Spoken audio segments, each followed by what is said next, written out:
solid, conservative, and just plain right. Well, welcome to Tuesday. Around here, because it's always about the food, we like to call it Taco Tuesday. Hit it, man.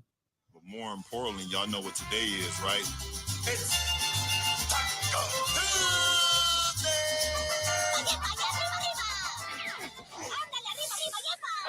Right. I let it go out. I don't think I've heard that Speedy Gonzalez keeps going there for a second. It does. It's good stuff. And JP's on the board. Hey, buddy, how are you? Oh, man, I continue to fight the Yankee pollen, but hey, it's Yankee pollen. We're putting up a fight. Some of that carpetbagger pollen came with you. Yeah, I don't have a fever or anything, so there's that. But it's becoming a nuisance. The man's a walking petri dish right now. Anyway, we're just hang in there with us. I did not get into Vaj like you. You did not. No, I'm not at that point yet. Listen, yeah. I'm just telling you, I'm a Vaj evangelist now. They should be advertising on my show. Maybe they are. I don't even know it.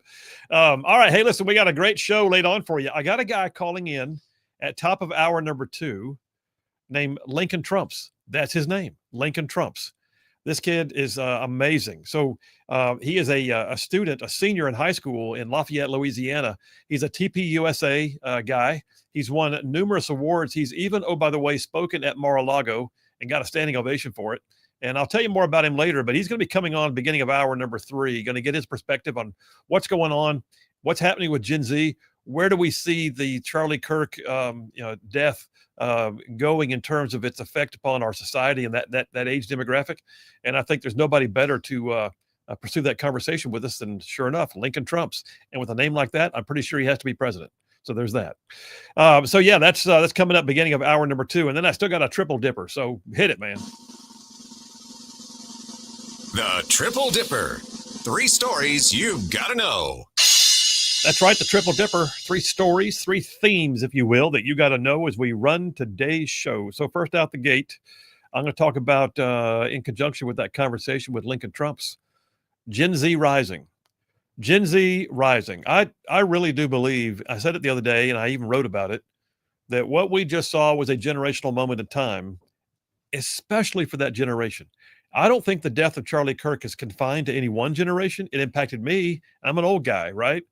But I think that generation to whom he was dedicated and all of his work was, proposed, I really do believe this is going to be a watershed moment in time. And we're going to watch Gen Z rising. That's coming up, number 1 on the Triple Dipper. Number 2, didn't get to it yesterday. My plan is to get to it today. Did you hear that we just blew up something down yonder in the Caribbean again? Yes, we did. The U.S. military is at work. We're going to talk about things that are what I call military-minded. So that's number 2 on the Triple Dipper, military-minded.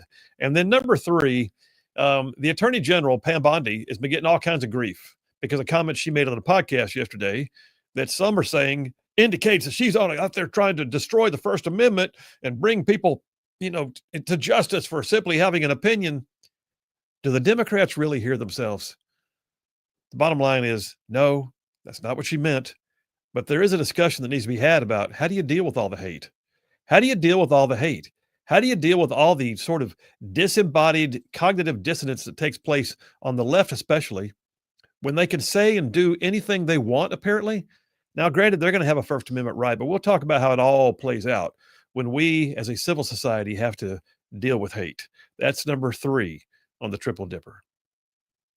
All right, let me jump on into today's Rightside Way opening monologue, and I'll remind you guys, as always, that attorney Stan McDonald is indeed your daily sponsor of the Rightside Way. Stan McDonald, 30-year practitioner in the practice of law and a longtime conservative, sponsor daily of the Rightside Way. Tell you more about Stan here momentarily. So I got to say, in the wake, and listen, we're still talking about it. Why? Because it's earth-shattering. But in the wake of Charlie Kirk's death, some of you may be wondering, have we lost something? Is there still what I would call a sense of strength and honor out there right now in America? And my answer to that is yes.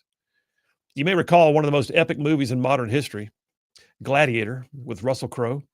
Crowe played the part of General Maximus, whose leadership was revered by his troops, and in the early moments of the movie, he was leading his men into battle. He was a frontline general. And as he mounted his horse to go in to join his cohort cavalry, he looked down at his subordinate field commander and he said, "Strength and honor." And his man repeated it back to him, "Strength and honor." Two words that mean a great deal just by themselves, but when they are taken together, they embody so much more. Strength and honor. I would dare say that strength and honor is what America has been known for throughout its history. But I'm going to add another phrase to the mix, and that's selfless service. Selfless service. If you've been around the military for even a hot minute, you may recognize the words selfless service as being on the list of the Army's 7 core values. It ranks up there with things like loyalty and duty and respect and honor, integrity, personal courage. Selfless service. It's easy to spend a few minutes on social media these days and wonder if there is still much of that left in modern society, and I'm here to tell you that there is. Selfless service, I would say, is actually marked by the idea of putting other people first, of acting on something without the expectation of reward, of showing dedication to something that you consider bigger than yourself out of a sense of loyalty, commitment, duty. And there's no preconceived intent for recognition, right? Only the sense that a thing or a moment or an instant requires something of you, and it may be that you have to place your own well-being aside for the greater good. In today's often narcissistic society where skulls full of mush are mollycoddled to find their own truth and avoid trigger words, you have to wonder where it is. Where is the generation that exhibits strength and honor and selfless sacrifice? And then I heard a story yesterday that I'd never heard before. A true story. A true story of selfless service that goes beyond anything I've ever heard about the events of 9/11, whose anniversary was just last week. A story about selfless service and what it means. And that story is about what was then a 28-year-old female fighter pilot whose call sign was Lucky. Lucky. On 9/11/2001, Lieutenant Heather Lucky Penny was an Air National Guard F-16 pilot assigned to the Washington, D.C. National Guard's 113th Fighter Wing. And like the rest of us, she was immediately on alert as the World Trade Center towers were struck, and then the Pentagon. And then it became known that one other plane, which we now know as Flight 93, had turned around in mid-flight. It was on a path to D.C. and not responding to calls from air traffic control. The mission that Lucky and her wingman were given was like something I've never heard of before. They were told there was no time to arm their F-16 Fighting Falcons. They were to immediately launch and try to ram the plane in midair. So speaking later about it, Penny said, "I remember how crystal clear the blue skies were that day. There's so many moments that I remember with such clarity that I can touch and taste and feel and hear and smell every detail from that day." She said, "But what strikes me the most, because of how omnipresent it was throughout the entire day, was the deep, clear blue skies." And she recalls, "We knew our nation was under attack when the second plane hit the World Trade Center." Well, by the time Penny and her wingman, Lieutenant Colonel Mark Sassville, had gotten into the cockpits of their F-16 aircraft at Andrews Air Force Base, they already knew about the planes that had hit the Pentagon and the towers in New York. Their mission at that time was to prevent further damage, in particular damage from the flight known as United Airlines Flight 93. So Penny went to arm her F-16, but like I said, there wasn't enough time. She and Sassville had to get in the air. The plane was on the way. She said, "If we took off on this mission, Sassville and I," he was the flight lead, "and we were successful," she said, "we were not coming home." When Penny and Sassville left Andrews Air Force Base, their aircraft launched without any missiles on board. And they had embarked on what amounted to a suicide mission. Without missiles, the two pilots were prepared to actually ram their own aircraft into Flight 93 in order to keep it from causing any damage to the nation's capital. Can you imagine taking off and knowing that was your mission?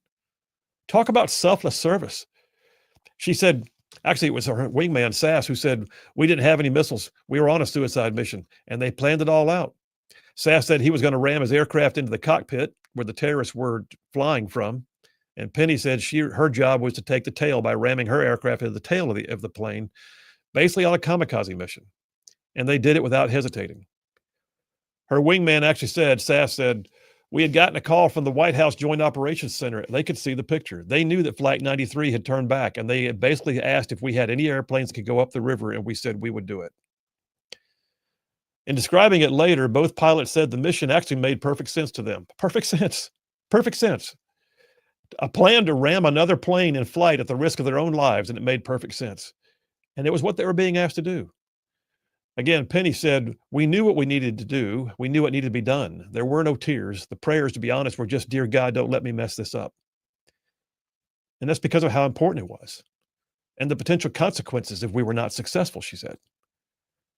The passengers on board Flight 93, though, they did eventually rise up on the inside of the plane. They thwarted the hijackers, and if you recall, ultimately the plane crashed in a field near Shanksville, Pennsylvania, about 130 miles northwest of Washington. All of that happened, though, before Penny and Sassville could get there, but they didn't know it at the time. They were on their mission to selflessly sacrifice themselves as needed, and she was just 28 years old at the time. Look, honor is not something you do. It's not just a presence. Honor is something you actually give. Honor is something that an honorable person extends to others to raise them up and make them aware that they are appreciated, even loved. Romans 12:10 is a passage that specifically says in the NIV version, "Be devoted to one another in love, honor one another above yourselves." There's that selfless sacrifice. The Hebrew word, which we most often translate into English, the word honor actually means to give weight or to bring glory. Strength and honor are exemplified in selfless sacrifice. And while not every sacrificial moment may end up in death, the fact is that it may cost you something, and yet it's the higher calling that is considered what Penny called a mission that made sense. And I'm telling you, these folks are still everywhere. Yeah, Charlie Kirk was a man who was willing to go places and stand up and say things. But what I think we're going to wind up seeing is in his sacrifice that we're going to see any number of other people who are going to find missions that just make sense. And they know they have to do it now. Some will be veterans, some are highly decorated, some are going to be businessmen or women. All of them are going to be people who, though, have no idea what it means except that they have to do it. And we got to pay more attention to them. We need to sit and listen to their stories and be able to look them in the eye and say thank you before it's too late. But more than any official recognition, though, is the simple fact that we just need to be aware these people are still out there. They are. Maybe you're one of them. And I would encourage you, when you see somebody do something selfless, something that sets themselves aside so that somebody else can gain, thank them. Ask them about their lives. Listen to their stories if you tell them. We have heroes among us. We actually do. Just look, I'm betting there's some in your own neighborhood, men and women of strength and honor who give of themselves sacrificially and selflessly. Strength and honor are missing a lot today. Our culture has indeed been stigmatized, brutalized, beat up, but it's still there. It's still very much there. I see it here and there. I know you do too. I know it's there. I may be a bit jaded or frayed around the edges sometimes, but America, in my opinion, is actually coming back to its senses right now. It's like watching the sun come up. It just gets a little bit brighter a bit at a time. There's a sense right now of what I would call a reawakening. Like a bunch of tired old warriors sitting up a bit straighter when somebody reminds them how heroic they used to be back in their prime. That's where America is right now, sort of finding itself. And the old warrior is surprised and humbled to find out the next generation actually wants to hear what they did. As a nation, America is waking up from what I believe is a 4-year slumber. Strength and honor are coming back. Selfless service is on the rise. Yes, those people are still out there. Don't doubt it for a second. Get off of social media once in a while. Just get off of it. Because right now, all the keyboard warriors, they are not the representation of what America really is. America is strength and honor. America is selfless sacrifice. And those words embody who we are and how we treat others. It's our reputation. It's our legacy. It's an absolutely must be for our future. Strength is necessary. Honor is everything. Selfless service is the epitome of both combined. And that's a wrap for the Rightside Way. Yeah, there you have it. Don't think for a second that we're in this place where the world is so narcissistic, so wrapped up in their own doings and needs and walking their own truth, that there's not still people out there. I mean, this audience is full of them. People who are willing to say, I'll go there just because it makes sense, even though it may be something that causes you a little bit of pain or discomfort. Those people are out there. Strength and honor. Phil Williams, Rightside Radio. We'll be right back.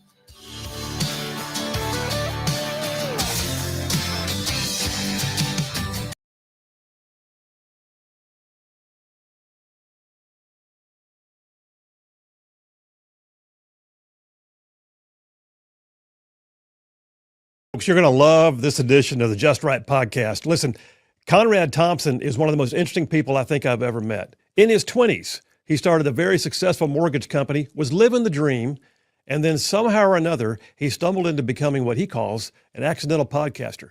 He is now the world's largest podcaster for professional wrestling. Major stars on his show all the time. Oh, by the way, he was recently inducted into the Pro Wrestling Hall of Fame, and he's never stepped inside the ring. It's the coolest story. You're going to be inspired by it. You're going to be basically trying to figure out how to do more of that yourself. All of it is what I would call just right. Y'all stay tuned. Yeah, let's do a show. 1, 2, 3, hey! Conrad Thompson, Welcome to the Just Right podcast. Thanks for having me, man. Oh, Beautiful man. Gadsden, Alabama. Are you kidding? We're glad to have you. This is like an honor. I'm pretty sure that we should have had pyrotechnics and Oh. smoke when you walked in the door. Will Is that you the way this stop? works? No. All right, let's talk. I'm going to do a quick introduction. Okay. Let everybody know who's sitting here with me. So, you're just an everyday guy. Yep. Is what you portray. Well, that's real. However, you run a mortgage company. You've been doing that for a long time. Yes, sir. We'll talk interest rates later. But oh, by the way, you're also not only a very successful mortgage broker, but you married Ric Flair's daughter, got into the world of podcasting. Next thing you know, you're inducted into the World Wrestling Hall of Fame. And somehow or another, you've become one of the biggest podcasters / broadcasters / event organizers in the world of professional wrestling. Am I right? Pretty close. All right. It is when you say it like that, it sounds more interesting, I think, than it really is. But thank you for having me. Oh, I'm glad you're here, man. Yeah. Well, I tell you what, I just want to get to know you. Sure. So first of all, there's what I would call the more sedate side of your professional life. Yes. You're a mortgage broker. Well, banker, but same thing. Banker. Yeah, I apologize. Mortgage banker. Yeah. So how's that going, and how do you balance all of it? A great support team. You know, I've started doing it August 27th, 2001. So just a couple of weeks before 9/11. Oh, wow. And I had just turned 20. I'll turn 44 later this year, and that's all I've ever done. So I've done mortgages longer than I was alive without mortgages, even through grade school. So it's kind of all I've ever known. But I started advertising a lot in the Huntsville market on radio and television in 2009. And I expanded to Nashville in 2010 and 11 and Chattanooga after that. And then somehow, some way became an accidental podcaster in 2015 with Ric Flair. And in 2016, he introduced me to his daughter. And in 2018, we got married. And yeah, it's a pretty crazy story how it all sort of dovetailed together.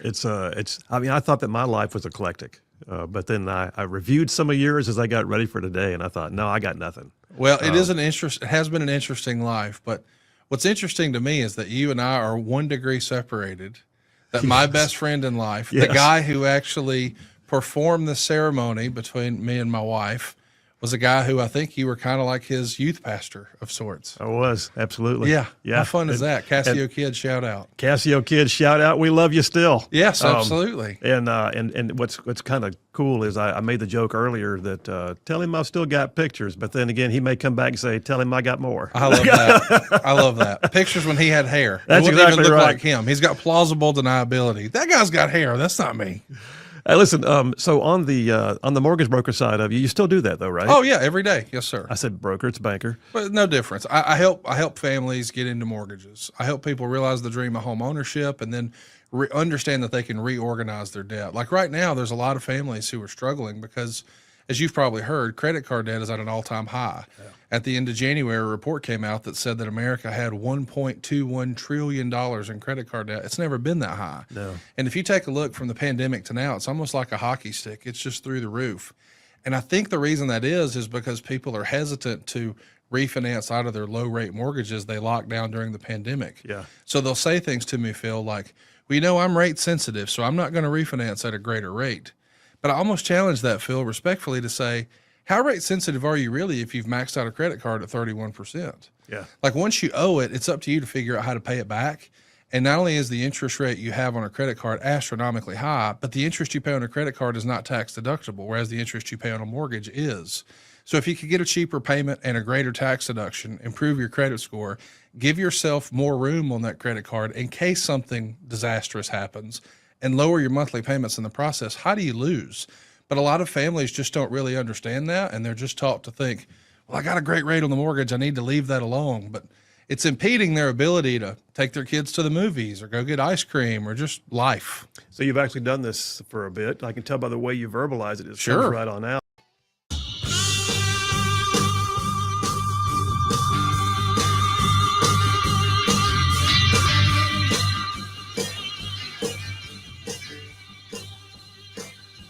And we are back.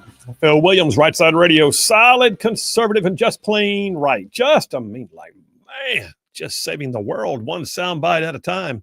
All right, so I got to tell you about attorney Stan McDonald. You know I do. Attorney Stan McDonald, partner at the law firm of Wilmer and Lee, a 30-year veteran in the practice of law. Stan McDonald is literally not only a good advocate for you legally, but he is a longtime conservative policy and politics warrior. I mean, the guy's been in the trenches and doing all the stuff that right-side ruffians care the most about for years.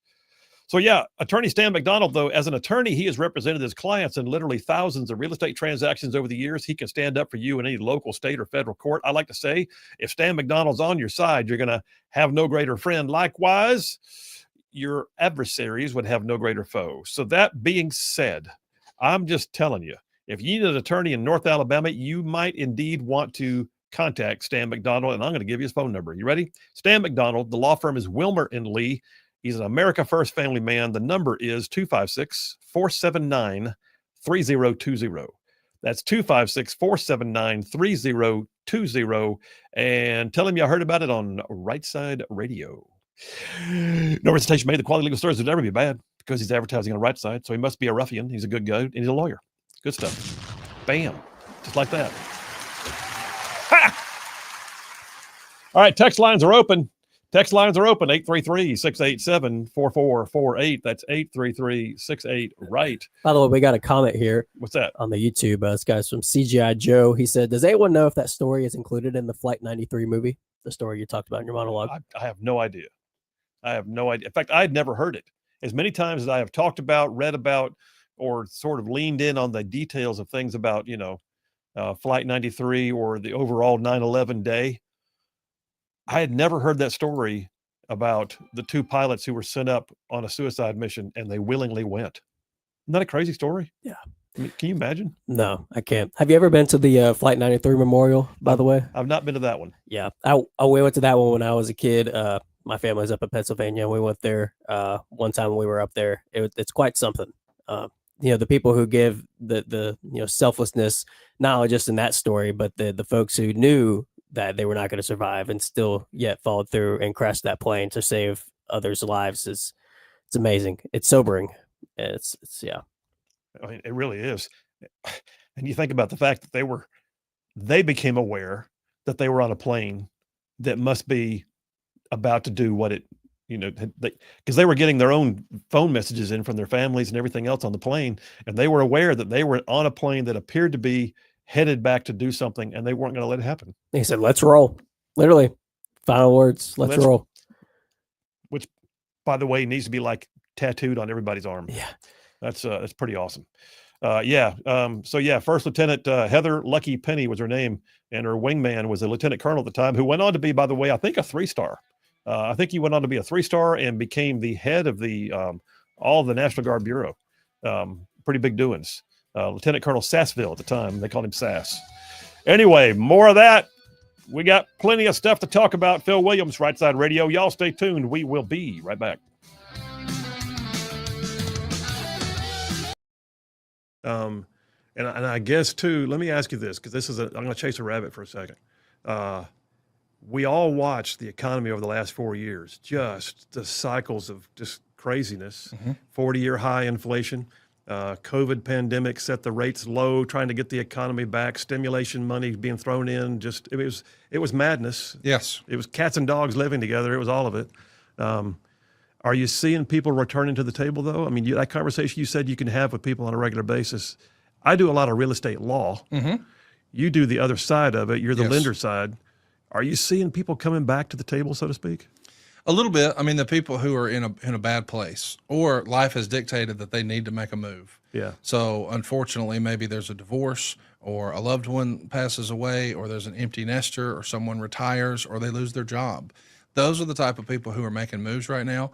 But people are still buying houses. People are starting a new career, and they're excited to have a fresh new start in a new town or a new market. And their life has dictated that they have to buy something else. But I look at here locally, you think about Huntsville, Alabama, there's over 500 jobs that have been announced, and there's rumors it's more, that will be coming from the FBI down to Huntsville. I mean, Kash Patel was just there last week saying we hope to bring a lot more than just those 500 jobs. Well, that means there's 500 families, moms and dads, usually a two-family income or two-income household.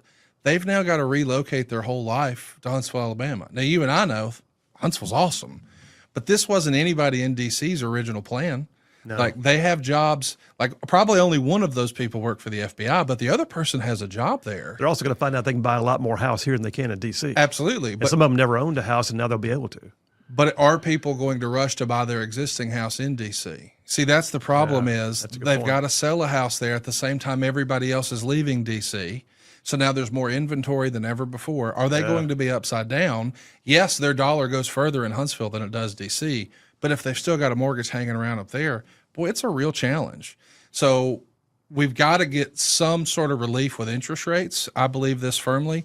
As interest rates go, so does the economy. Yeah. You know, if we can get real estate moving again, our economy will fix itself. So much of what our economy in America is based on is our single biggest asset. And for most families, that's their house. And so they're not really putting that big asset into play. The economy isn't at full scale. So I think there's pent up. Think about if you had a crank and a water hose. That's what we've got right now. Yeah. You've got a ton of folks who want to buy another home. Their current home no longer suits their needs, but they're not going to let go of this great rate. And they know that home sales are slowing. I mean, there's more listings on the market. There's more inventory than there's been in a while. But by the time, we unkink that hose with low interest rates, we're going to be back in a 2020 situation where we have more buyers than we have inventory. Those prices will come back. So I do think now, if you're a savvy investor or if you're willing to see what's coming, interest rate relief will be there. You can still get great deals on homes right now. If you wait until the rates are better, you will have missed it. I mean, you remember how crazy that was? Multiple offers the same day. It was bananas. We were doing 5, 6, 7 closings a week in my small firm, and it was in a market, by the way, where I'm at right now that is not Huntsville, Alabama, Right. Which is not a depressed market by any stretch, but the refinance especially was going through the roof with the rates. Yes. All right, so let me ask you this: I can hear the passion in your voice. It's obvious you love what you do and you're a professional at what you do. Which one's more fun, this or the podcasting wrestling side of your life? Well, listen, that's hard to answer. Just me and you talking. Which one's more fun? The figuring out how to structure a deal is fun. Laughing and cutting up with my buddies, telling inappropriate jokes to make people laugh about old wrestling stories, that is more fun. Yeah. But there's nothing more rewarding than feeling like you had a meaningful impact on someone's life. Yep. And I realized that we can do that with the mortgage business. I mean, I routinely help people experience, a $1,500 a month savings. I mean, that's like they had a second really nice part-time job, because that's like net dollars. So think about how much you would have to earn in order to bring home $1,500. Like that allows families to do more for their kids, for their moms, for their dads, be more, active in their community, just relief. Hey, all you Rightside ruffians out there, you are listening to Rightside Radio, solid conservative, just plain right.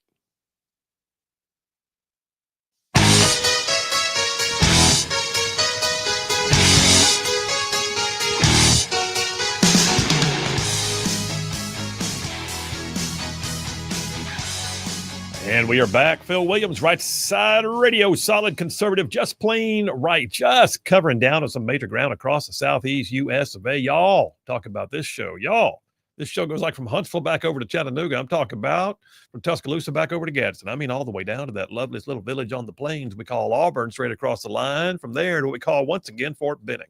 Yeah, Benning. And then big old patches of North Georgia and Mississippi all thrown in just for good measure. And oh, by the way, that's just the radio. All y'all in radio land are matched by all y'all in the whole wide world going to the World Wide Web and dialing us in every single day, live streaming the show from places like X and YouTube and Rumble and Facebook and our website, rightsidemedia.org. And then, there's a bunch of y'all that podcast too after the fact, catching it and catching up.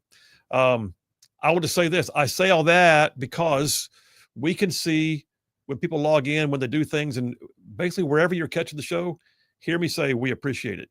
You are much loved, and you're the reason why we do what we do. So thank you very much.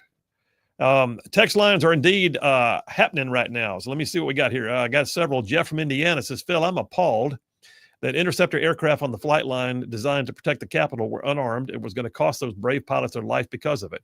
I hope somebody had to answer for that. Well, I will say this. They were scrambled, but they were not on the ready line for this purpose. So this was a National Guard unit that was called to action, and they basically had to do an all call and bring them in and apparently they got there quick enough, or maybe they were on ready status, but they didn't have time to get loaded up. So yeah, that's what I understand. John from Huntsville says, Phil, awesome monologue. Also, did you hear that the legendary actor Robert Redford died at the age of 89 today? I did. That's a loss. He was one of my favorites for many years. One of my favorite movies of all time was Jeremiah Johnson. I mean, literally, I love that movie. I could quote it all day long. But yeah, Robert Redford passed away today at the age of 89. By the way, he says, JP, do you know the Braves are definitely not going to make the playoffs? Just making sure you know. I think I accepted that in June. So, yes. I think we're about 6 games in, and you were already accepting that. Yeah, I think so. When we started 0-7, I thought that was a little bit of a sign. That's a drag. That's an anchor.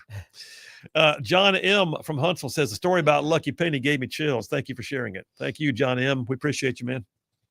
Joe in Tennessee says, strength and honor, best expressed by the biblical statement, here am I, send me. I agree. Said a lot of men face the possibility of death or injury, even to the point of taking a cyanide pill. Thanks to all who answered the call of duty. Joe C. in Tennessee. Thank you, Joe. Scott from Russellville says, inspiring monologue, Brother Phil. Thank you once again. There is still hope. Yes, there is. Yes, there is. And Allie from Athens says, having a chance to serve those who serve and experience their strength and honor is a privilege that defies description. Thank you for reminding us that the good and those that are good are all around us, Colonel. You're welcome, Allie, and thank you, my friend. Listen, I got to give you a quick update. Some breaking news that just occurred a little while ago. The shooter, the murderer of Charlie Kirk, has just been charged under state law. So in in Utah, the district attorney has now brought charges of aggravated murder, illegal possession of a firearm, obstruction of justice, I believe witness tampering of some kind. I don't know what that was for. And then and another one was endangering children with a harmful act. So because there were children in the crowd, and he shot over their heads to get to Charlie Kirk. So the end result is multiple charges. And I will tell you that under Utah law, my understanding is the charge of aggravated murder allows for the death sentence. So that just occurred. You may recall we had the conversation yesterday with Jay Town, former U.S. attorney, regarding the possibility of federal charges. He said, if they go ahead and get him charged, and he is he is literally under indictment in Utah under state law, the feds can continue to develop their investigation to decide whether federal law could also apply, and then deciding which one has what I would call the better penalties, if you will. I think in this particular case, they may wind up being best served by letting the feds help with the investigation, but the Utah courts maintain the prosecution. We'll see. All I know is it's getting top flight attention right now, and rightfully so. So yeah, what's the guy's name? Tyler Robinson, who apparently has confessed, or I take it back, he confessed to others that he had done it. The last thing we heard was he was not cooperating with authorities now that he's been arrested, although he did turn himself in. His family made him turn himself in. But yeah, I mean, I'm not trying to portray him as did a good thing by turning himself in. No, I'm not experiencing any remorse here that I'm aware of. All I know is his family. In fact, one report I heard is his family had detained him and called the police. And then he willingly went with the police. He didn't resist. But yep, aggravated murder, illegal possession of a firearm, obstruction of justice, witness tampering, and endangerment of a child in the commission of a crime. So there you go. All right, we're going to talk about my first dipper here is talking about Gen Z rising. You weigh in as you see fit, Mr. Gen Z man. But Charlie Kirk was obviously somebody who, in my opinion, transcended age demographics in many ways. I mean, look at the people who are talking about his impact. We're hearing that Donald Trump himself, who's 78 years old, Don Trump Jr., considered him a brother, Marco Rubio and Vice President Vance are both in their 40s, I believe. And then you've got a number of others. You've got Alabamians, people like Cliff Sims, who considered him to be a strong personal friend. And then you've got what I would call the much younger generation, often referred to as Gen Z, and those could be anywhere from high school to up through their 20s. But I will tell you this, that was Charlie Kirk's mission. His mission was to what is often referred to as Gen Z. And I don't know where the Z came from. Where did the Z come from? Do we have any idea? Why do you have a Z? I don't know. Just what they decided. Whoever makes the names up for those. I don't know who does that. World War Z. But nonetheless, I think that may be the demographic, though, that sees the most catalyst, or how I would put this, the most exponential force brought to bear because of what happened last week. The generation that's going to wind up seeing this through to having more growth, more strength, more ability to do things they wouldn't normally have done because they were inspired by the guy who made it his mission in life to reach them. You about to say something there? What you thinking? Well, I think you're exactly right, but I think the reasoning is not just because Charlie Kirk was the staple, I would say, for Gen Z conservatives. I mean, he was on college campuses regularly fighting for the cause of Gen Z and what our priorities are as a generation. That was his whole mission. Turning point was to fight and advocate for conservative Gen Zers, but also the fact that the shooter that took him out was Gen Z.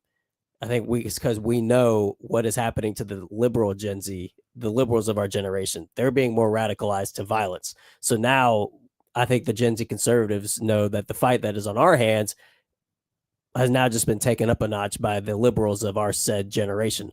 So it's a spiritual battle, like I said, but I think that is what made it hit even harder, is that, even the liberals of our generation, the people that we're, quote, fighting against, politically, they've now resorted to violence. So I think that's what's made it hit even harder as well. And I think that's kind of shaken the conservatives of Gen Z to realize what is on our hands and how important it is to fight the good fight, because it's just gotten a lot darker.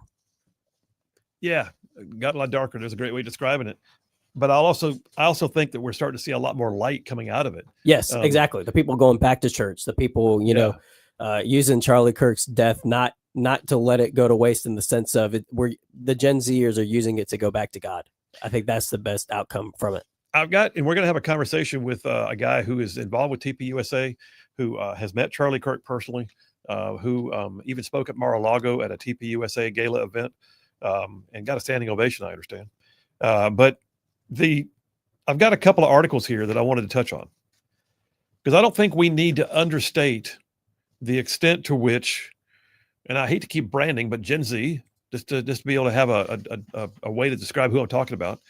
I don't think we need to understate the level of impact this has. I mean, for the first couple of days after Charlie Kirk's assassination, there were times when I would get emotional talking about it, but I've heard more people, especially in the Gen Z demographic, say how it was absolutely an emotional event, even if they had never met him before. And that's the thing. He was one of those personalities, had one of those causes, had one of those abilities that seemed to transcend whether you had ever actually met him in person. But I've got a couple of articles here, one from Fox. This one says, From Grief to Growth, Turning Point USA becomes a rallying force for Gen Z. Headline that came out yesterday afternoon. This one has one student who is at Grand Canyon University who said, I didn't know too much about him until he came to Grand Canyon University last year, spoke to all of us, and I heard things that he was saying, like the fact that he brings all this through God and through his faith. He said, I do come from a Christian college, so I already believed in that, but it made me look deeper into what we are as a people and our freedom. And he shed a good light on that. And so that's one of the things that, I mean, man, what a successful eulogy of anyone. What a thing to be said in your epitaph. You describe that on your marker. Lord, let me know at the end that someone says, because of what I said, it made them look deeper into who we are as a people and about our freedoms. If there is something that I've said that drives somebody back to faith, inspires somebody to understand and appreciate their freedoms of where they live, then that's success. And I'm telling you right now, we're hearing story after story like this about people saying that about Kirk's impressions that he left. Here's one University of Georgia student. So Charlie Kirk was the embodiment of the First Amendment. He stood up for what we believe in as conservatives, and ultimately he was assassinated for doing what he loved, sticking up for what's right and expanding free speech on campuses. And he says, this is the same student, says, we're not going to stop. We're going to we're going to stand in fear of what we believe in. We're not going to stand in fear of what we believe in, and we will keep moving the message forward to grow the party among Gen Z, get more people involved, even those who disagree with him. Did you hear that? Even those who disagree with him. That was one of the things that, if I had to say there was like a hallmark trait, was the fact that Charlie Kirk would sit down on a campus quad with a microphone and say, prove me wrong. And they would come up to the microphone, and some of them hated him. All they would do is cuss him out. I saw one old guy try to challenge him to a fist fight. I saw another one, a full-blown Satanist wearing a goat head, come up and try to lay a curse on him. He rebuked him in the name of Jesus, and the guy turned around and walked away. But anybody and everybody could come to the microphone. He didn't turn them away, even when they disagree with him. Another student from George Mason University says he was always willing to debate and entertain other points of view. There's my point again. Understood values. He made them entertaining. See, that's the thing too. You know, the Apostle Paul was talking about the sharing of the gospel, but he said, I've become all things to all people that I might win some all the more. He was not saying I morph my message. He wasn't saying I find new truth wherever people are. What he was saying was, I will convey it in a way that grabs the audience. The message never changes, but the presentation might, because you have to speak to who you're with. If you always ask people to understand what you're saying as opposed to conveying it to them in a way they can grab, then you're not a communicator. You're a speaker. There's a difference. Charlie Kirk was a communicator. He literally laid it down there where the baby goats could get to it. He took the same message without change, and he laid it down in a way that whatever audience he's with could grab it. And this student at George Mason says, and that broke through. It was something the older conservatives never could do. Dang, I'm an old conservative. I'd like to think that I can, but I get it. He did it. And by the way, he started when he was a teenager, and he was 31 when he died. And then last one before we go to the break, this other student says, he made me feel my young voice was relevant to conservatives in the Republican Party. That's just it. You know, you should never look at someone. Is it first? Yeah, okay, I'm going from memory. 1 Timothy 4:12. Let no one look down on you because you're young, but in your speech, life, love, faith, and purity, show yourself to be an example of a believer. Did you hear that? That was the Apostle Paul again telling Timothy, don't let anybody look down on you just because you're young. But in the way you speak, in the way you live, in the way you take care of other people, speech, life, love, faith, and the way you present your faith, and then purity, which is, you know, the like integrity, having a good conduct. All those things, you show them an example of what a believer is, people will pick up on it. And that's what Charlie Kirk was saying. You can be young and still make a difference. Guess what? You're still part of the party. Guess what? As soon as the age limits for running for office have been achieved, run for office. He's also saying, and make sure when you get to these things, you understand what it is you have. That's a huge piece of this. He gave them what one student here from Columbia University, by the way, Columbia University, so glad to hear there's conservatives up there. One student at Columbia University called it permission to be more outspoken about our faith and our personal responsibilities. Like his message conveyed to them, it's okay to talk about this stuff and to believe it. I'm telling you, man, he empowered people. Gen Z's rising. We're going to take a break right now. We'll come right back. We'll put a wrap on that. I got some text messages. And then coming up top of the hour, I got a cool call coming in from a guy whose name is Lincoln Trumps. Bill Williams, Rightside Radio. Y'all stay tuned. We will be right back. That's what it's about. So I guess in essence, I'm going to paraphrase slightly, but do you feel like you're helping people no matter which side of your professional life you're on? I do. I mean, whenever we do live events on the podcast side, I always do a meet and greet before. You know, me and my co-hosts would do a VIP meet and greet, and you'd be surprised how many people get emotional at the table when they say, "Hey, man, when my mom died, or my spouse died, or my son was diagnosed with leukemia, I needed an escape." And just listening to you guys talk about old wrestling brought me back to that place when I was a young person and watching wrestling with my grandfather or whatever. So just stirring up those feelings of nostalgia and giving people a fun distraction does have value. Sure it does. But I'm not interfacing with those folks on a one-to-one basis as often as I am the customers and families that we serve on the mortgage side. Well, you mentioned old wrestling. Yeah. All right, so I'm an old guy. So I'm thinking back to the days of like Tojo Yamamoto Yes. and Gorgeous George. Oh, yeah. And and Rowdy Roddy Piper. The best. And I mean, these were the guys of my day. I can still remember sitting in my granny and granddaddy's kitchen in Birmingham with the black and white TV on the roller stand over there in the corner of the kitchen, and looking at my granddaddy, say, "Granddaddy, that man just hit another man with a metal chair." Yes. And as a kid, just watch.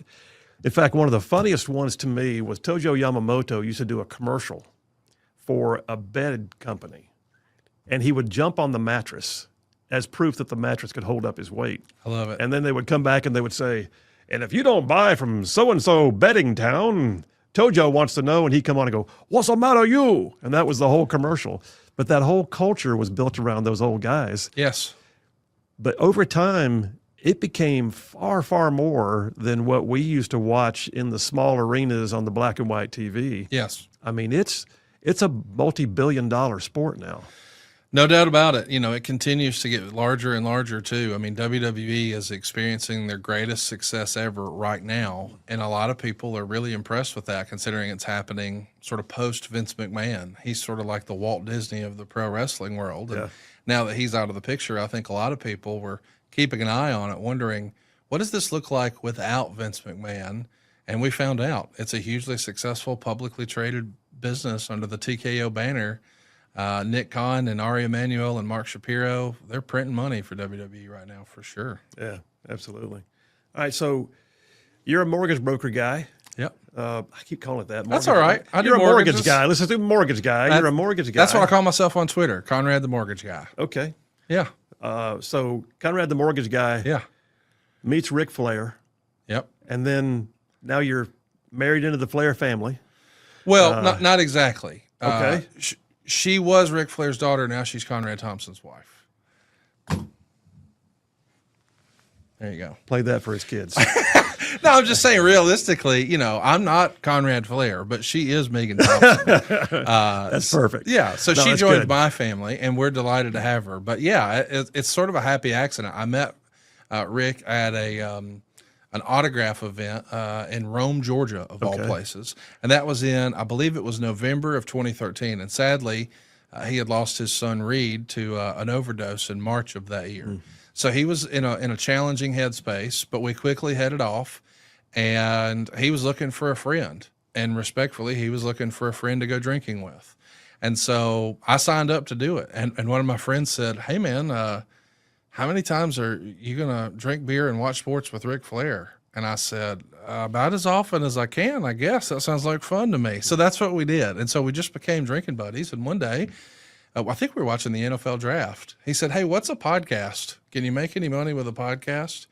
And I said, "Well, I don't know if you can make money with a podcast, but show me your phone. I'll show you how it works."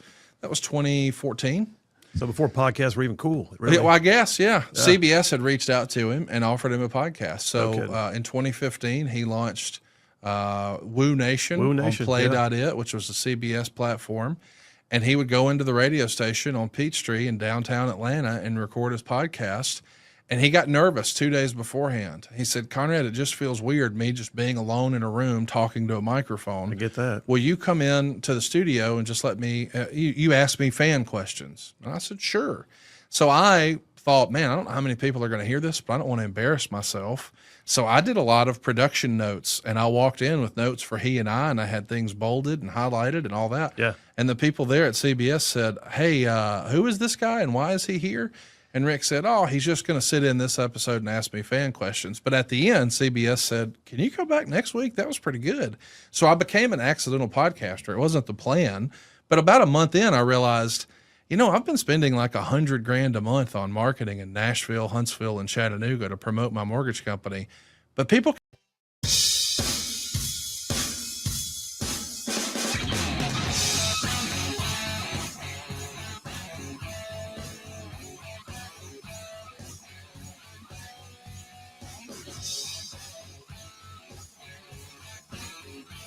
And we are back. Phil Williams, Right Side Radio, solid conservative, just plain right. Coming up top of the hour, we've got a young man named Lincoln Trumps coming on.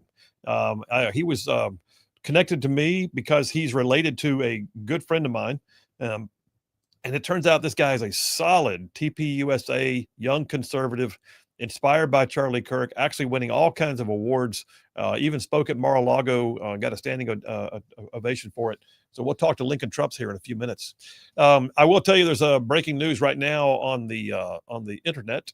Benny Johnson is what I'm looking at, has a full text message exchange that was released by the Utah County DA, a text message exchange between Charlie Kirk's assassin and his transgender boyfriend, girlfriend, whatever it is, roommate after committing the murder. And the whole thing describes how he did it, how he hid the rifle, the transgender roommate saying, but why'd you do it? When'd you do it? How long have you been planning this? So anyway, it's all, I appreciate the transparency. It's all starting to come to the forefront.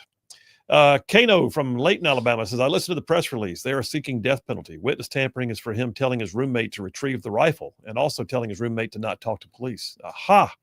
There you go. That makes sense. Thank you, Kano.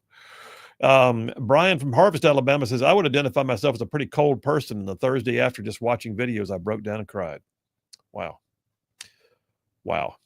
Yeah, I've heard, there's so much on the internet right now. I don't know what is still available for view. I would just suggest don't watch it. He's gone. Watching it's not going to help. Nathaniel from Huntsville says, we all know after the boomers came Gen X. Prior to being nicknamed millennials, the next generation was nicknamed Gen Y as a double entendre, just not because it became next, but because of the reputation for questioning everything. And the generational trait was somehow suppressed in the unity after September 11th, but it stuck long enough for the early parts of Gen Z to get the nickname. Okay, that's cool. But now what do we do? Gen AA? What are we going to have? Well, no, the next generation after us is Gen Alpha. So it's going to loop back around. Yeah, I guess so. So Gen Alpha, like I'm an alpha male. They're not alpha. No. So every generation thinks it's got more moxie than the one that comes after it. So you're saying they should have been called beta? Well, I mean, they're kids, so it's not much to say anything yet, but yeah. Danny from Decatur says, I saw the video interview. Hang on a second. We got two things here. What do we got? The interview she did about that day. What are we talking about? Who's he talking about? Who you did your monologue on? Oh, this is about the aircraft. Mm-hmm. Yeah, I'm sorry. The monologue. Yes. He said they returned from a training flight without any weapons. They got the alert to get airborne, and they agreed to a plan to ram the airliner. There were 2 aircraft there that were also going to be loaded with weapons to follow them airborne for the target. He said, in my opinion, at the fall of the Soviet Union, the major threat wasn't there. So to save money, 24-hour alert crews and aircraft were cut or drastically reduced. Great point, Danny. Appreciate you. Coming back, we got Lincoln Trumps on the line. Phil Williams, Right Side Radio. We'll be right back. All over the world, and I'm not paying for it. I need to get licensed in more states than just Alabama and Tennessee. Yeah. And I need to start driving traffic that way. So I quickly did. We went from an ad budget of $100,000 a month. That was the real number for our mortgage company, to $0. And it's all just through podcasts. And we experienced phenomenal growth. We had a much bigger platform because of the podcast. So anytime I get a chance to come on a show like yours, I jump at the chance. I believe in the medium. And I know that, podcasting is a great way to grow small business. And I hope everyone listening to this embraces it. Well, and I appreciate that. And I agree. And in fact, I would call myself somewhat accidental and late in life too. That point, I got a call out of nowhere. Would I do a radio show? That's the stupidest thing I've ever heard. And next thing you know, here I am, radio, podcasting, and all of it. Yeah. And really watching something grow. And I'm like you, I'm a dual career guy. I've got a law firm, and yet I don't know which one I spend more time on, to be honest with you. In fact, I probably really do. Here I am sitting with you. But the truth of the matter is, it's a hoot, and you get to do what I call impacting culture. Yes. And that's where I feel like my calling is impacting culture, and having an opportunity to be a part of the mix and to express something that other people might go, oh, that's what I've been trying to figure out the words to say. And if I can get that done in a day, I feel like I've done my gig. Absolutely. All right. That being said, let me ask you, so the accidental podcaster, but it didn't just stop with the one. You had Woo Nation, you and Ric Flair. That's right. Which is not currently going now, if I'm not mistaken, right? No, CBS closed Play.it. CBS Radio actually sold.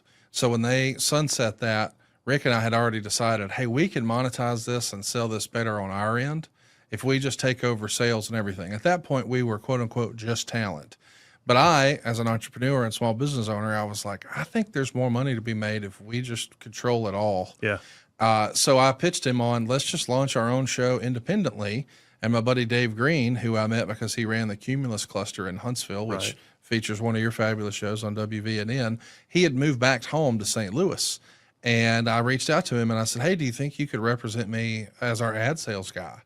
And he said, absolutely. So we came up with, using my graphics girl, like a slate for him to pitch and well, we could, pitch some sales, and it worked.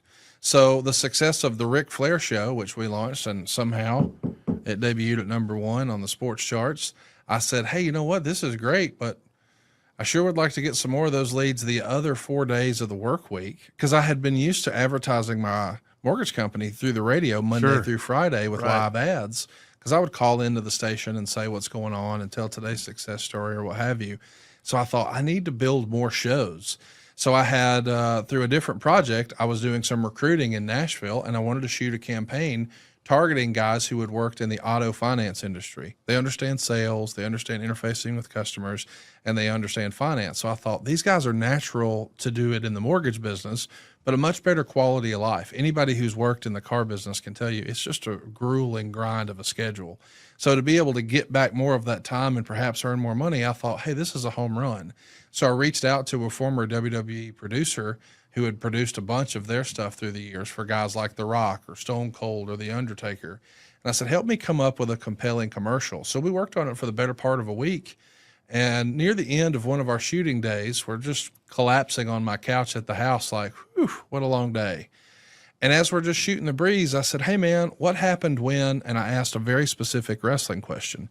And he adjusted in his seat, and we talked about it, and he told me the story. His name is Bruce Pritchard. Okay. And at the time, he had worked at a Volvo dealership. And then after that, he had worked managing a law firm for a great close personal friend of his named Rob Taylor in Houston, who was really an icon in the mesothelioma and asbestos and all that sort of stuff back in the day.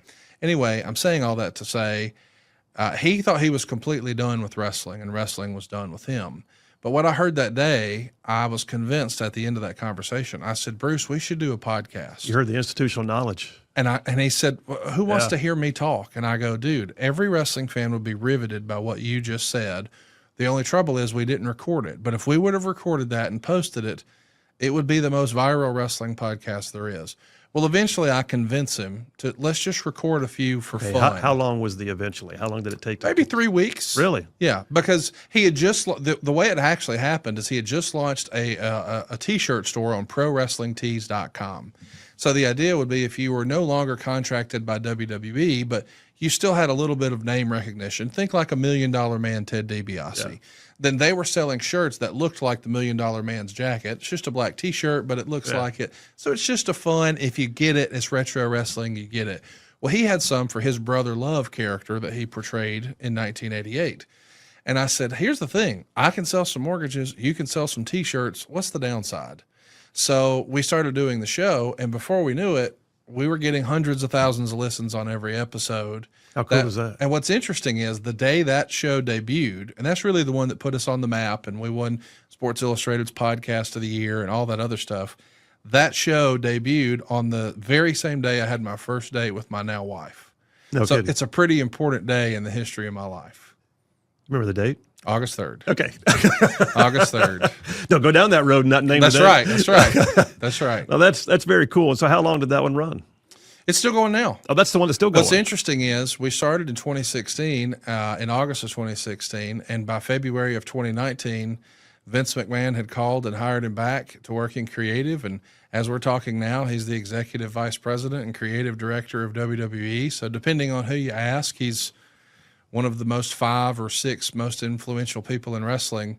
But it was our podcast that sort of was the foray in him getting back into it.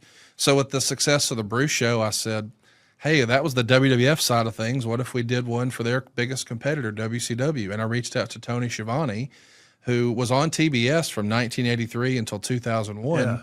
But then he left and started calling minor league baseball. And when I met him, he actually was working at Starbucks because his family needed insurance. And I said, hey, man, here's what I did with Bruce.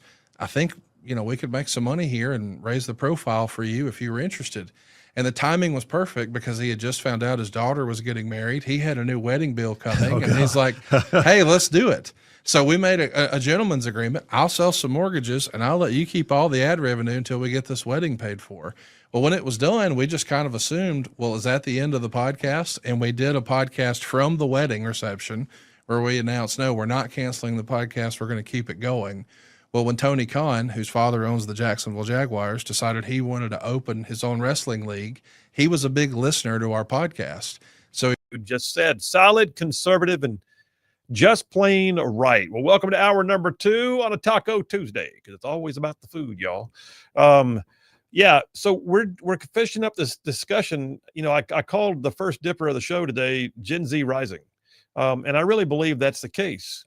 I've got people like JP in my life who's sitting right here in the studio with me, who has already said that, one of the people that inspired him to be who he is as a young conservative was, of course, Charlie Kirk. But I want to go even deeper. We talked the other day to a young lady who is actually the president of TPUSA at the University of Alabama. And now I want to take a deeper dive, and I want to talk to someone who is actually still in high school right now. So you're about to hear from a young man named Lincoln Trumps. With a name like that, I think he has to run for president.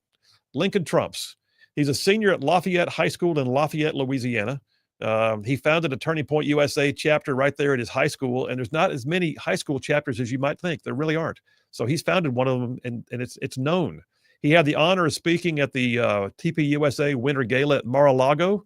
I understand he got a standing ovation for his speech. He also met with Charlie Kirk personally, got a scholarship from the organization. He's been very active in state and local politics even as a high school student, very successful in fundraising.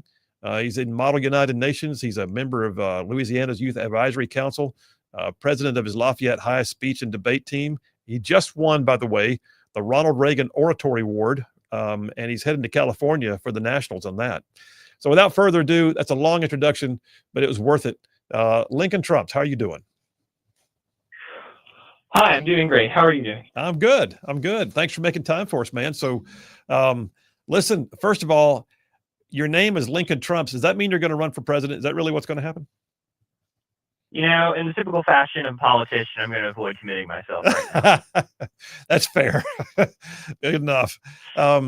Listen, you've been like heavily involved in TPUSA, and you've had some pretty neat experiences. I'd love to hear how that got started for you, and I'd love to hear about your trip to Mar-a-Lago, by the way. Absolutely. The thing that first turned me on to Turning Point was my experience in the speech and debate world.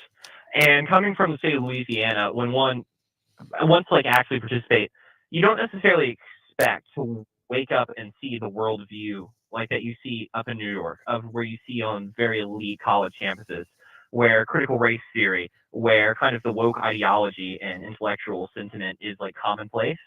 But in the debate world, I found that was very much the case. I'll never forget, at the final round of our national qualifiers my freshman year, I had a speech and debate judge write in her comments, "How dare you quote an enslaver like Thomas Jefferson in your speeches?" Really? And absolutely. And the thing was, we talked to the tournament hosts, we talked to people about it, and nobody ever did anything. And it's because it's expected. And that's what made me think, okay, how can we as conservatives try and fight back against the left stranglehold on education? And my old debate teacher actually suggested I look into Turning Point and how they can start high school chapters, because I've heard it, but I never heard about the capacity to start a chapter while you're still in high school. Yeah. Well, so I mean, there's not many of them, right? Like I heard there was maybe a dozen nationwide, or what do you think? How many are there at high school level? I think there's a little bit more now. I know that in the past, especially when I was starting one, there were very few. I think there were only about 12 chapters all across the South. Wow. But I know they're bigger in Texas now, and they've been growing pretty rapidly. Well, but it was a lot of trouble even to start it up at Lafayette High, and I think maybe that's one of the reasons why you see less high school Turning Point chapters. I know for us, what we had to do was we actually had to fight our administration pretty vehemently. we came in initially tried to start one, and the administration okayed it, and then phone calls started. People whose parents objected called them saying it was a hateful organization. Someone Yeah. called it a terrorist organization. God. Unbelievable. And The rhetoric is unbelievable from the left, but what that also means they're scared of you. absolutely. And I mean, clearly they were, because they just stopped calling until our school tried to shut it down. And even then, the only way we were actually able to start our chapter was by going out and talking at some local community events. They had Citizens for New Louisiana. They had some local Republican Party chapters, a bunch of local political organizations we actually went to talk to. And we realized that what the school did was actually federally illegal.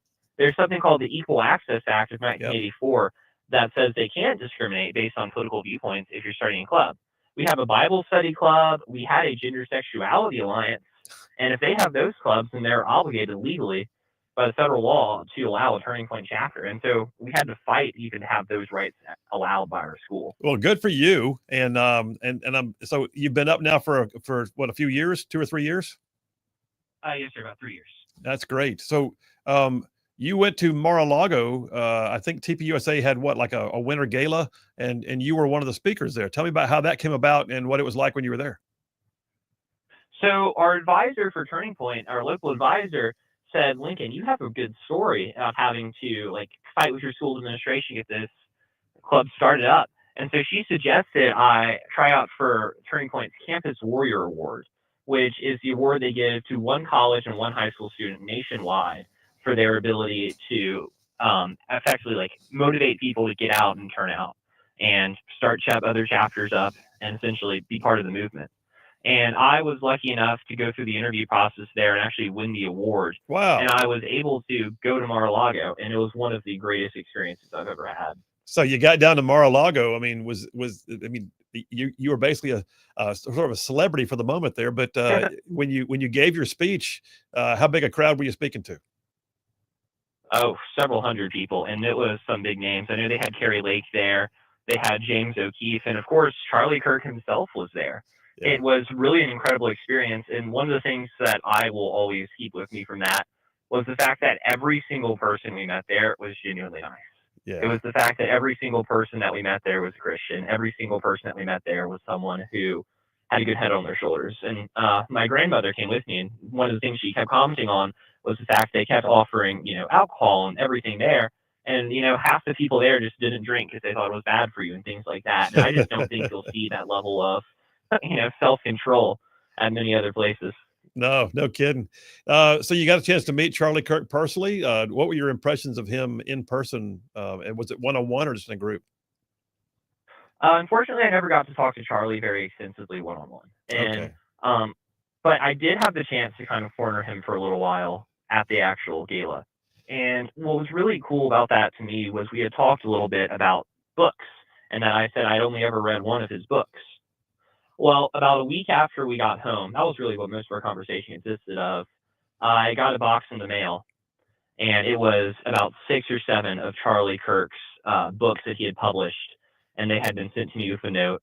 I don't know if he wrote the note or someone in his office wrote the note, but they said I did a good job at speaking at Mar-a-Lago, and they wanted me to have these books that I could read. And I think it's really just touching. Wow. That just off that little simple conversation, I left with something, and he had them send me those books just because I mentioned I thought it would be an interesting to read. That's also a clear indication. I have heard that he was a very thoughtful individual who remembered people, and so he literally walked away from that brief interaction where you mentioned about the books, and it stuck with him enough to make sure you had something. So that's way cool. Listen, man, you've got very cool experiences. You've already fought with the establishment, so to speak, to get your own chapter going. But let me ask you, what's your sense of things in the wake of last week's shooting or assassination, really, of Charlie Kirk? What was on your mind, and what are your peers saying about it? What's the thought? I would say I've seen two kind of spears. One is you realize that a man was shot in front of his wife and kids. Yeah.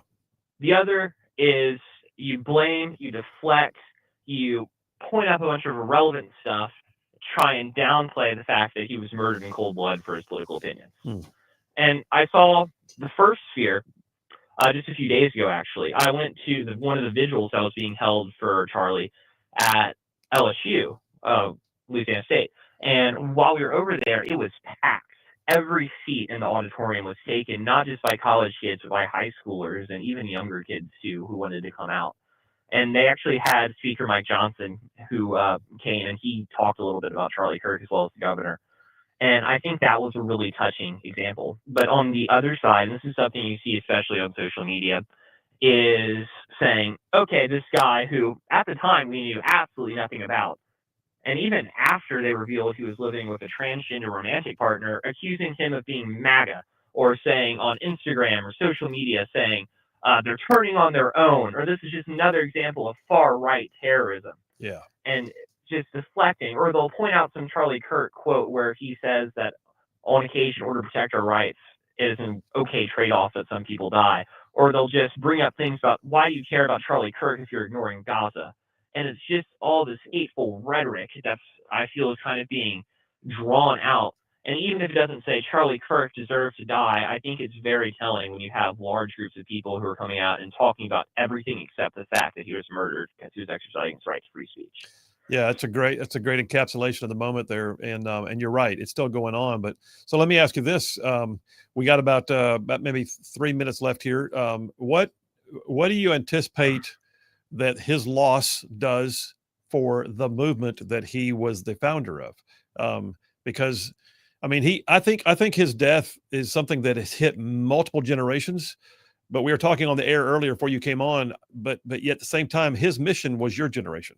So his mission in life was the Gen Z, the young voters, the young folks who recognize and feel now that they've been given ground to assert themselves both spiritually and conservatively in today's culture. What does this do for you and your peers going forward? I think it is an absolutely tragic thing. But I think that God has the ability to ensure that anything will have results from of it that will be ultimately towards a good end. Yeah. And I think that Charlie Kirk's death will inspire a lot of people. And what I mean by that is I think there are a lot of people who maybe hadn't woken up yet to the reality of the amount of hatred that we're seeing, especially if you're in rural areas or areas where maybe you don't interact with people who would be considered part of like a radical leftist movement. But I know people who were very moderate, who are centrist or even kind of liberal, who texted me and they go, Lincoln, we're starting a turning point chapter at our school after what happened to Charlie Kirk. Wow. And I think it's one of those things where you just see something and it calls a lot of people to action. It's kind of a wake up moment. And I think I read the other day that they had about 1,800 new chapters formed just in a few days after Charlie Kirk had died on the high school and university level. And I think what we're going to see is there's going to be a lot more movement from young people because this is someone who was a champion of young people. Even if you didn't agree with him, he was for young people's ability to speak up and make their presence known and be a part of the discourse. And so I think a lot of young people are going to wake up. But at the same time, I also think it's a loss of someone who was a really big champion for young people's rights to express themselves. I think that's a gap that we'll see how long it takes to be filled by someone who's equally charismatic and expressive and intelligent as Charlie Kirk was. Well, that's a great word, man. And listen, we got about a little less than a minute here. Just real quick, let me ask you, your own TPUSA chapter at your high school, have you had any other students that suddenly want to join since last week? Since last week, there's been a lot more talk about it, I'll tell you that. We've seen people at club meetings, not our own club meetings, but we've seen people at club meetings asking questions about how to join. When I was at the vigil, they had college students who were running up to the LSU president asking how to join their chapter. And so I think what we're going to see is a lot of growth. Yeah. Yeah. Outstanding. Well, listen, Lincoln Trumps, first of all, good luck in the Ronald Reagan Oratory Nationals in California, man. I'm excited for you on that. And thank you for spending time with us today and for what you stand for and what you're doing and keep the torch moving. All right. Absolutely. Thank you so much for having me. Thank you. All right. Well, that'll if that doesn't make you feel better about the future of America, and like I said, especially with a name like Lincoln Trumps, that's awesome. Love that. Phil Williams, Rightside Radio. Y'all stay tuned. We'll be right back.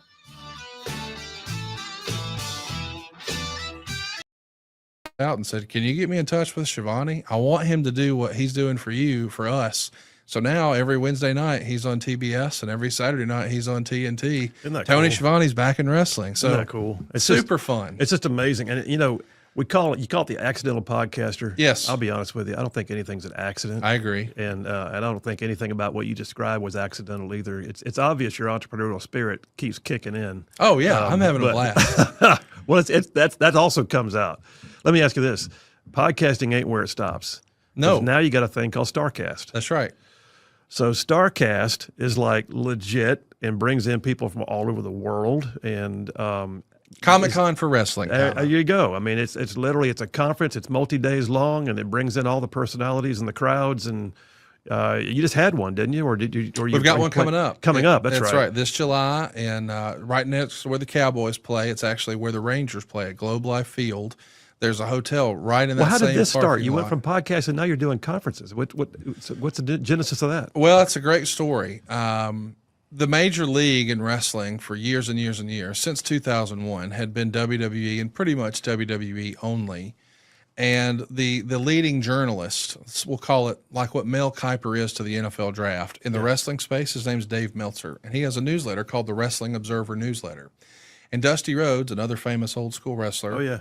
his youngest son, Cody, had grown frustrated with WWE Creative, so he quit.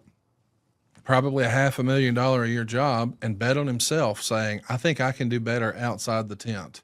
So he was hitting the indies and doing well, but a fan asked Dave Meltzer of the Wrestling Observer newsletter on Twitter, do you think anyone outside of WWE could ever sell a 10,000-seat arena in the United States again? And Dave said, nope, I don't see it. And Cody couldn't help himself, being the son of a legend like the American Dream, Dusty Rhodes, and says, I'll take that bet, Dave. So he got together with the Young Bucks, a fabulous tag team out of California, and they agreed that they would put their money where their mouth is, and they would rent the Sears Arena in Hoffman Estates on the outskirts of Chicago. It was a 10,000-seater, and they were going to put tickets on sale and make a big splash and try to prove Dave wrong, that wrestling doesn't start and end with WWE. It can exist outside of there. Well, I got engaged that January, and we did it in Mexico. The engagement, I mean, when I say did it. So I bump into Cody at International Baggage Claim. He's coming back from like the Japanese equivalent of WrestleMania. It happens on January 4th every year in Tokyo at the Tokyo Dome. It's called Wrestle Kingdom for New Japan Pro Wrestling. So he's trying to be low key. He's in a hoodie, but I saw him and he saw me, but we wind up texting each other like, hey, good to see you, that sort of thing. And I took my shot. I said, hey, man, I know you guys are planning a big show. You haven't announced any details yet, but people are going to piggyback you around your event, and they're going to have ancillary events, smaller independent wrestling events, little conventions with legends or meet and greets and that sort of thing. Yeah.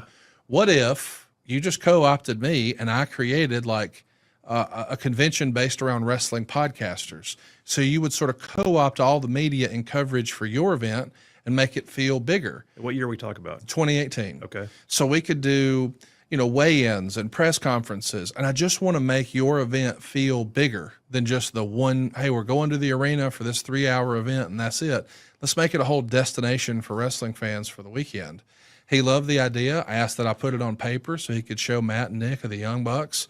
They loved it. Asked a fourth partner, Kenny Omega, who at the time was the New Japan World Champion. He liked it. So we launched it. And what we created was like the Woodstock of wrestling. I have to admit, I did not know what I was doing, but that's how all business is. At first, you're just trying to figure it out as you go. Ain't that the truth? So we didn't know what we didn't know. And I probably sold too many tickets. You're probably better off not knowing, as a matter of fact, going into it. Absolutely. To some degree. Not knowing led to me creating some stuff that other people have copied and some stuff they didn't copy, and thankfully was never repeated because it didn't work. But that's how you learn. You do A and B testing, and we do more of what works and less of what doesn't. So did they win the bet on the first one? Did they fill the arena? They sold it out in a half hour. Didn't take any time at all. We set all kinds of records, and the idea was that was sort of proof of concept for Tony Khan, who I mentioned owns the Jaguars, Right. to create his own company called All Elite Wrestling. So that happened on September 1st, 2018. And on January 1st, 2019, they announced that Cody Rhodes, Kenny Omega, and the Young Bucks had just formed their brand new company with Tony Khan called All Elite Wrestling, which is where my buddies Jeff Jarrett, Jim Ross, and Tony Schiavone, that I'll do all their podcasts, they're all with AEW now. And I don't know without All In that AEW would even exist. So to know that I was even remotely involved in any of that. And then when Tony did the little kickoff announcement saying, hey, we're creating a new rival league and our top star is.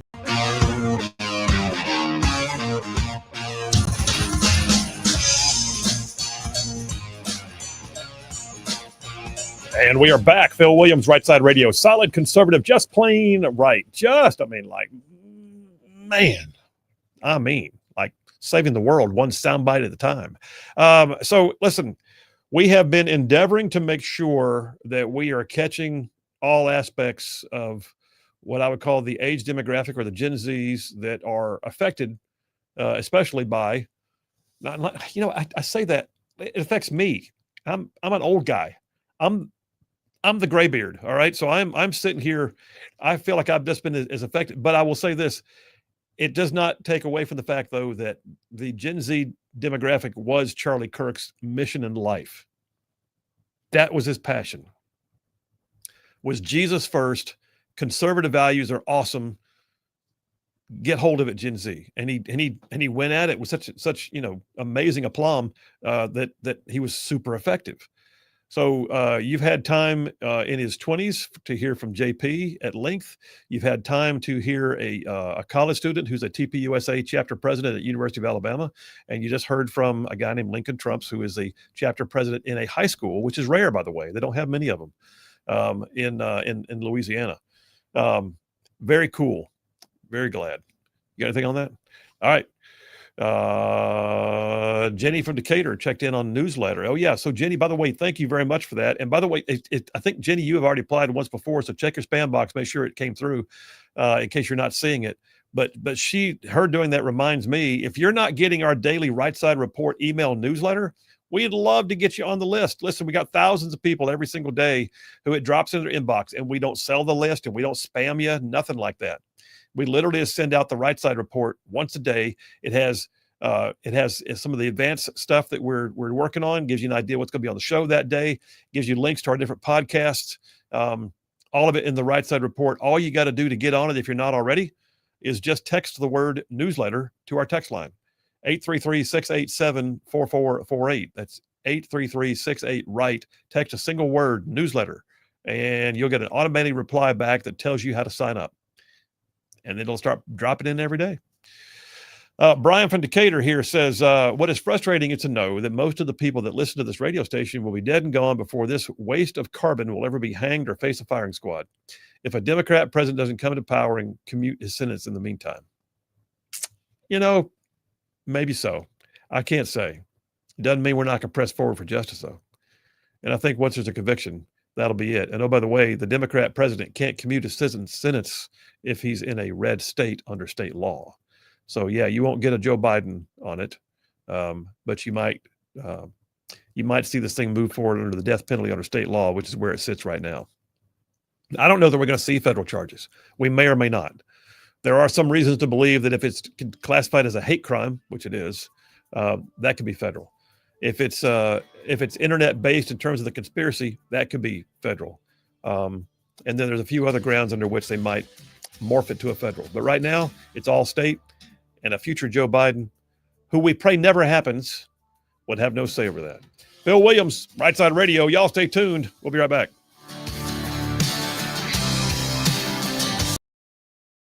Chris Jericho. That was a big surprise because he's a well-established name. Yeah. He wanted to host a rally outside of the Jaguar Stadium in Jacksonville in the parking lot. And he called me to host it and MC it. And I'm like, I'm a mortgage guy from Gunnersville. Why am I here? I'm like the Forrest Gump of wrestling. But I got to do it and jumped at the chance. That's what you are. You're the Forrest Gump of wrestling. I am. You don't even realize how much you've touched. You just keep on touching. I guess. You got any Dr. Pepper around here? Somewhere. Right? A box of chocolates. Just want to say this. Megan is not Jenny. I just need to get that on the record. Nothing like Jenny or Jenny. But maybe that makes Cassio my Bubba. That's what it is. I like that. It's got to be. I like that. So let me ask you, you went from podcasting, so-called accidentally. Yeah. That grew into more and more podcasting. That's right. That grew into success with launching other podcasts, then StarCast. And you've also, oh, by the way, had a gig on Vice TV. Well, that was, again, wrestling related. Sure. But there's a fabulous show called Dark Side of the Ring. Right. And before it was launched, they invited Bruce and I into their studios in New York to do a screener of their very first episode, the pilot, you might call it, about Okay. Bruiser Brody. And we loved it. And so Bruce and Eric and everybody else I was working with, I sort of closed the gap and helped facilitate some of those guests. And I still do. If I have a number on someone they can't find, and just really believe in what Evan and Jason have been doing with that series. So during the pandemic, there was an appetite for more of that content. So they wanted to do something called Dark Side of the Ring Confidential, where they aired clips that had never been seen before. And we added some more context to the behind the scenes of the creation of that. So they asked us right in the middle of the pandemic to shoot this at the former ECW Arena in South Philadelphia. So Cassio and I jumped in my car and drove all the way up there because we didn't want to fly because this is the COVID era. So here we are slipping around in a car that doesn't have four-wheel drive, driving on iced over streets with really just sheets of ice, hoping, is that the Airbnb they put us up in? Because at the time, we're not even staying in hotels. It was really crazy, but we did it, and it was a blast. And yeah, I never imagined that I would be on television. Like, guys who look and sound like me are not supposed to be on television. But there I was, thankful for the opportunity. Well, I mean, this has been a cool walk, obviously. Oh, yeah. And still is. I Yes. mean, and I don't know if it's been a walk or a run or both, but At times, both. yeah. But then you got a call in 2023, Yes. and you have now been inducted into the Pro Wrestling Hall of Fame. Yeah, in Waterloo, Iowa. What the heck? I can't believe it. Like, you know, they have an award there called the Gordon Soley Award, who's arguably the dean of professional wrestling, just one of the greatest voices and commentary professionals, play-by-play in the history of wrestling. So he was the first recipient, and the second recipient was what I consider the real voice of wrestling of my generation, Jim Ross. Okay. And when they had a committee and they voted on who should be the next to receive the award, they chose me. And at that point, I had never actually worked for a wrestling organization beyond my WWE Network TV show. And I kind of thought, are you sure? Like, there's so many other worthwhile and worthy individuals. But they asked, and I answered and said yes. And to my surprise, Bruce agreed to come in and give my induction speech and introduce me. And even more added pressure, I thought, hey, I'm the nobody.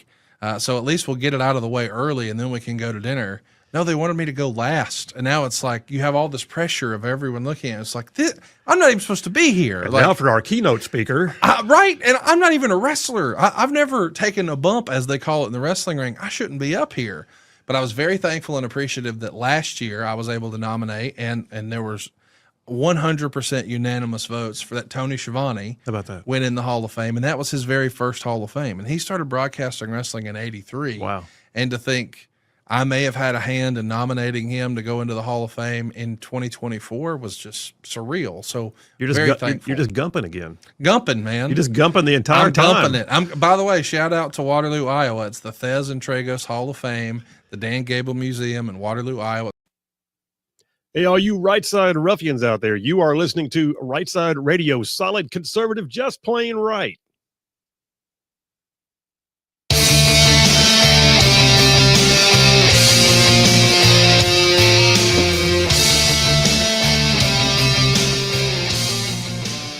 And we are back. Phil Williams, Rightside Radio, solid conservative, just plain right. Just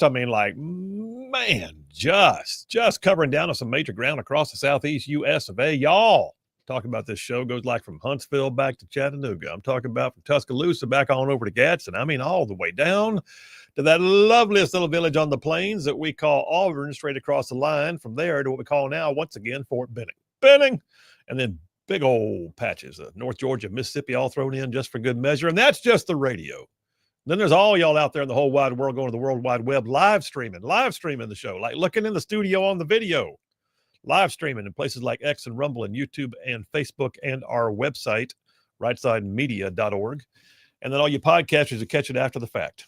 Okay, why do I say all that every time? Because I'm making sure that you know that wherever you're catching the show, we're aware of it and we appreciate it. You are the reason why we do what we do. So thank you very much. There's no other reason for us to sit here at the front of this microphone if it weren't for y'all. All right, so I'm gonna call an audible. I have my dippers in order and I'm moving the order. Blue 32, blue 32, Omaha. Omaha. Okay, here we go. I'm moving dipper 3 in front of dipper 2. It's a better segue. I'm not sure what I was thinking before. Of course, it was very, very early this morning. Start working at like 5:30 and I'm like, let's do this. Sounds great at 5:30 in the morning. But yeah, dealing with hate. That's the dipper I'm jumping into right now. Dealing with hate. So let me back up and give you the latest from the left. Oh boy. Dealing with hate. Attorney General Pam Bondi did not a press conference, a podcast yesterday. So she did a podcast and she basically got a lot of backlash out of it. Like a lot. Like the left had a complete come apart. Why? Because in the course of her speech on the podcast, her talking on the podcast, she made the comment about cracking down on hate speech. She has, in the same podcast and especially thereafter, made sure she clarified, we are not talking about the Department of Justice is going to be tracking people down because they have a differing opinion. That's not what's happening. There is not going to be a witch hunt for people who just don't think right. We're not going to be looking at Orwellian, newspeak that has to be used or telling you how you will think. Yeah, we're not into right think anymore. It's not going to. And you know what's crazy? The left is in complete denial. Then again, maybe they're not. They know exactly what they've done. I will caveat what I just said by saying, no. They know exactly what they're doing. The left knows exactly what they're doing, and they know exactly what they did, and now they try to, as usual, label us for doing what they've done. Do you not recall the Office of Misinformation that Alejandro Mayorkas spilled the beans on accidentally in front of Congress, and the whole world went, wait, what? You're doing a what? An Office of Misinformation? You know what that was? That's the Office of Censorship. They were going to be looking around trying to figure out who's outside of the narrative and try to bring you into the fold or make you feel the pain. That's exactly what they were going to do. It was going to affect your ability to have contracts with the government. It was going to affect your ability to be on social media. It was going to affect all kinds of things. The Office of Misinformation had an official title. They had already hired this chick. I've forgotten what her name was, but she was a complete loon. And she was going to be the director of the Office of Misinformation under the Department of Homeland Security. If that's not freaky, by the way, keep in mind, that's the Office of Misinformation under the Department of Homeland Security. It wasn't like Department of State looking at things in other countries. It wasn't like Department of Defense talking about doing psyops on foreign governments. It was about the Department of Homeland Security having an Office of Misinformation. We also, oh, by the way, dealt with, and we've seen it now because Elon Musk bought X.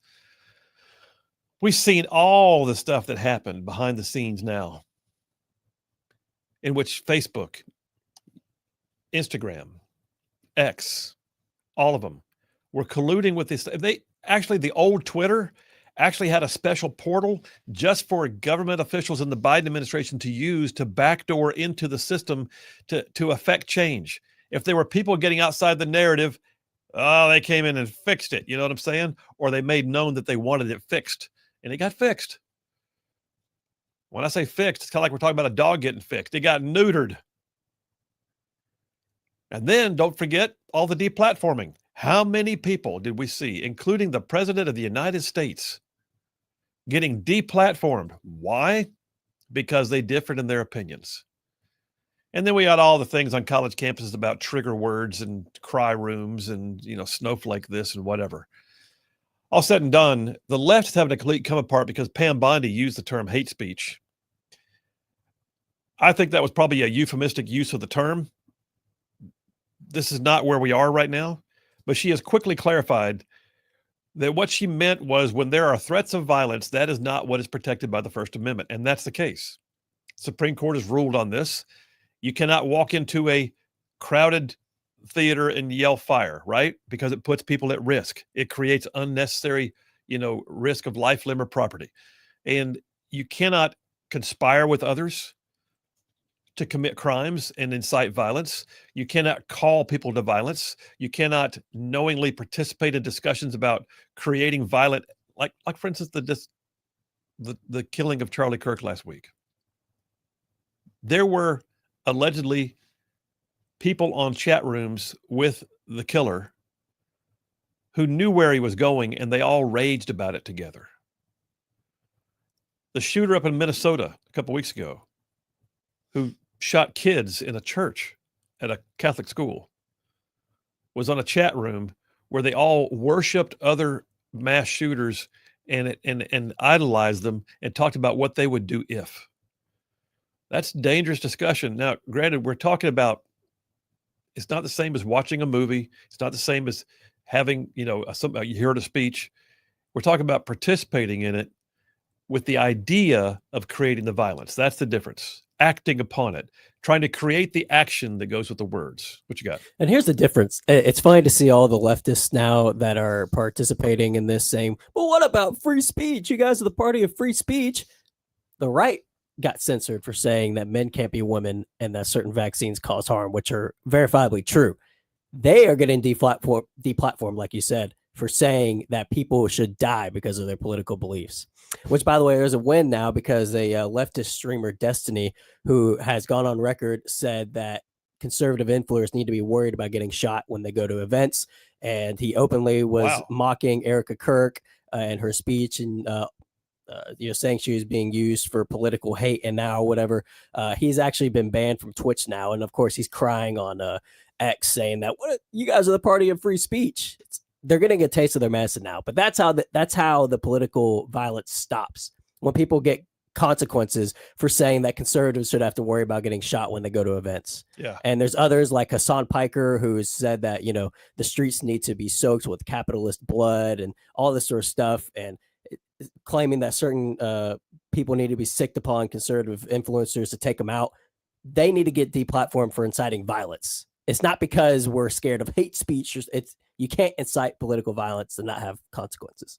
So I agree completely. All the ones who are losing their jobs right now too, like we had a UAH professor, University of Alabama, Huntsville, Alabama, Red State, Alabama, UAH.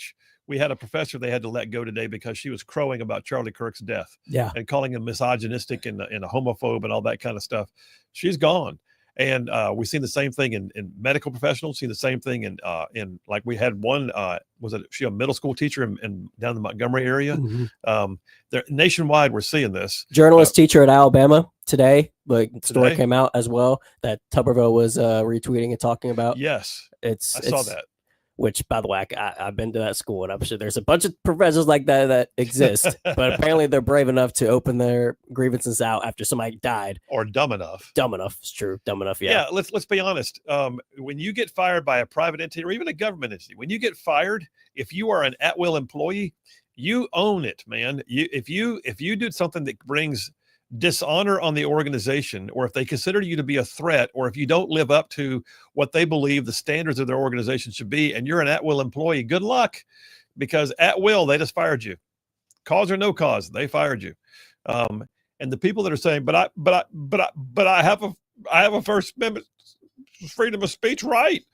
Listen, there's a bit of a difference. And then there's also this thing about, it wasn't like the Department of Justice swooped in and said, you're going to jail because we don't like the way you spoke. It was your employer who said, we can't trust you with kids, or we can't trust you with our patients, or we can't stand for the idea of someone saying things like that and then people recognizing you're affiliated with us. And so you're gone. Pam Bondi did say, for far too long, we watched the radical left normalize threats, call for assassinations, and cheer on political violence, and that era is over. Now, how are we going to deal with this? All right. What is the solution? What is the dealing with hate solution here? And I'll be honest with you, it's a fine line. So what I don't want to see happen, and none of us do, is we get into the Orwellian side of things that says the government will tell you what you can think, and we want your opinion, we'll give it to you. We're not headed there. I don't want that either. That's not going to happen. And I don't believe for a second the Trump administration. In fact, let me ask you this. When it comes to preserving free speech rights, who do you trust more? The previous Biden administration and all they stood for, or the current Trump administration and all they stand for? Which one do you think you trust more? I'm listening. I would dare say most of you in this audience would say, oh, well, it's Trump. Yeah, because you know who winds up having the more of the originalist view or the strict constructionist view of the Constitution?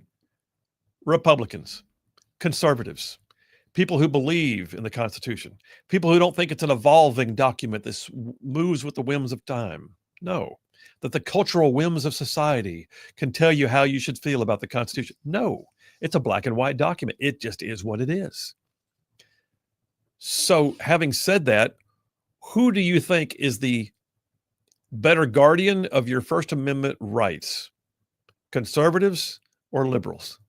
The answer is pretty clear. All you got to do is look at the way liberals freak out whenever you have a difference of opinion. They are claiming that Pam Bondi is going to go after free speech, and yet for the last 4 years, we had to fight to maintain our free speech when they had the power. And we should never forget that, nor should we let them forget that we know that every single day. All that to say, there's still a fine line. If you're watching what's happening in Great Britain right now, oh boy. Listen, I love Great Britain. I lived there for 3 years. I accepted Christ living in England. That's it's a bucket list for me to go back. Right now, though, they're arresting people for what they post on their Facebook pages simply because somebody was offended. It's amazing. We'll talk about it in more detail after the break, but yeah, I don't want to be Great Britain. Can you go too far with the whole idea of dealing with hate? Yes. And we're watching it play out in real time right now. We'll take a break. Phil Williams, Rightside Radio. Y'all stay tuned. We will be right back. This July, I'll be there again. This year, Eric Bischoff's going in. So I'm pumped about that. Is there a special jacket? Do you wear like a Ric Flair robe? What do you wear when you go to an award ceremony? No, like that? I mean, I think they want you to wear a suit, but they do give you a cool plaque and your name is displayed there in the museum. And I mean, just the idea that I'm in a professional wrestling Hall of Fame as the mortgage guy. If you could tell 7-year-old me that, it would blow his mind. It'd be the coolest thing ever. That is absolutely very cool. All right, so you got this crazy life. Did you ever imagine this stuff? I mean, you've definitely got two sides to your professional life. Both of them are still gainful and still going. Yeah. And both of them are still time takers, and both of them you still have people that work for you here, there, and the other, and you're running and gunning. Did you ever imagine? I mean, where'd you come from? Where did Conrad Thompson does he come out of the womb as an entrepreneur, or did something happen? What got you to the point that you are able to step into entrepreneurship with this kind of brash boldness that you seem to project right now? Well, that's an interesting question. First of all, I appreciate that. I like brash boldness. If that's the way people describe me, that would be cool. Right? Brash and bold. I like it. No, my grandfather, I guess maybe this is part of it. He was in the Amway business and did really well. Oh, wow. I never even studied Amway, but I guess people get impressed when I say he was double diamond. I guess that's a thing. I don't know. But I guess he did pretty well at that. And then, unfortunately, he and my grandmother got divorced, and things were never the same for either of them after that. But my mom partnered with my grandmother, and they started a domiciliary. You and I, being country folks, might call it an old folks home, where they're not quite ready to go to, full-time care like a nursing home, but they do need somebody to just help them around the house and that sort of thing. So they created that. And then my dad he worked at the prison system. He was a security guard or a prison guard, and he would, do drug tests and whatever other tasks they had him handle at the prison there. But that wasn't enough. They needed more income. So Dad started selling insurance part-time, and then he started selling vacuum cleaners part-time, and that proved to be more lucrative. And eventually my dad was earning far more money selling vacuum cleaners in the evenings and on weekends than he was working for the state as a security guard at the prison. So he had an opportunity to have his own territory, and eventually he jumped at it. So we went from Prattville, Alabama, a suburb of Montgomery, up to Gunnersville, and that's where I graduated high school. But I saw my parents' life change from where, Mom was telling me, don't answer the phone. That's grown folks' business. Those are bill collectors. Yeah. And I learned things like if you mail the cable bill to the power company and the power bill to the cable company, it'll buy you a few more days. So I grew up with that. And I remember wanting to be able to do better and provide more for my mom. And so when I saw that become a realization, now we're taking fancy trips to Cancun and we have a 2-story house and an in-ground pool and Mom's driving a Lincoln. I remember what that felt like. So I just decided right then, hey, I'm going to be in sales. I want to do sales. How about that? So when I was a sophomore at Gunnersville High School, I got as silly as this sentence sounds, a full ride at Sneed. But Sneed State Community College had a program called the Ambassador Program. And if you were chosen to be one of the Marshall County ambassadors through a series of testing and interviews and things like that, they would allow you to go to Sneed. So I did that. And in 2000, Van Scott, who was my business professor, and I had so many classes with him, he said something along the lines of, now, folks, if you keep your nose clean and you keep your head down, some of you in this room could earn up to $35,000 a year. Which sounded like money. But I reached in my book bag at the end of class, and I realized here we are in September, and my year to date is like 60 grand. There you go. So I came to Van after the room had cleared out, and I said, hey, I think this was my last class. And he says, are you dropping the class? Because I'd had several with Mr. Scott. And I said, no, I think I'm dropping school. And he said, what do you mean? And I said, well, you said if I keep my head down and I keep my nose clean, I could earn $35,000 a year, but here's my paycheck stub. And he looks at it, and he looked up at me and said, son, you make more than me. Why are you here? And patted me on the arm. And that was it. I never went back. How about that? And before I knew it, I moved to Huntsville because I wanted to be where the people were. If you're in a sales job, you need to go where the people are. Yeah. So living in Gunnersville, 6,000 people at the time or whatever it is, I went to Huntsville, rented an apartment, and 11 months later, I bought a house, and mortgages, here we come. Well, so looking back to your family, I mean, I heard a couple things in there. I heard work ethic. Oh, yeah. I heard my pastor said that's last Sunday, actually. He said, if we don't quit, we win. That's right. And there was a bit of that mixed in there. Oh, yeah. More than work ethic, it sounded like there was also a tenacious effort to not quit. Absolutely. My dad is my hero, and he instilled a great work ethic in me. He instilled a positive mental attitude. You know, I feel bad for folks who grow up in a household that just breeds negativity. That's not the household I grew up in. Yeah.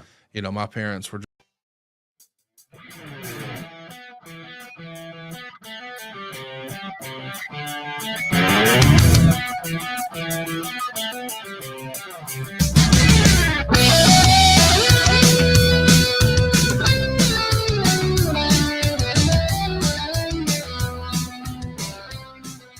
And we are back. Phil Williams, Rightside Radio, solid conservative, just plain right. Just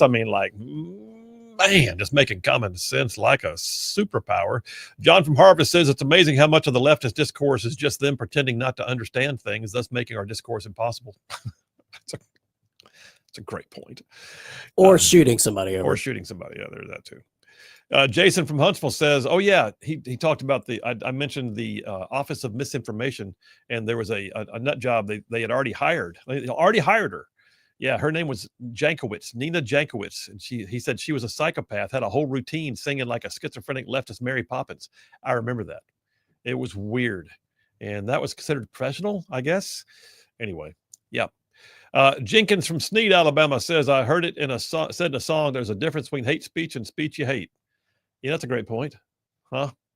Jeff from Indiana says, how about Chuck Schumer telling Justice Kavanaugh they were going to get him in so many words or less? So can you imagine if Senate Majority Leader John Thune said that about Ketanji Brown Jackson? No, you're exactly right. And see, they do this all the time. They absolutely do this all the time. David at Bucky says, Phil, the liberal take on free speech reminds me of that old saying, do as I say or as I do, or not as I do. I would agree. And then Morgan B. from South Georgia checking in says the problem lies with the radicals on any side that are being fueled by whatever offends them. And those people are going to find a reason to get all jacked up on whatever they're censored, whether they're censored or not.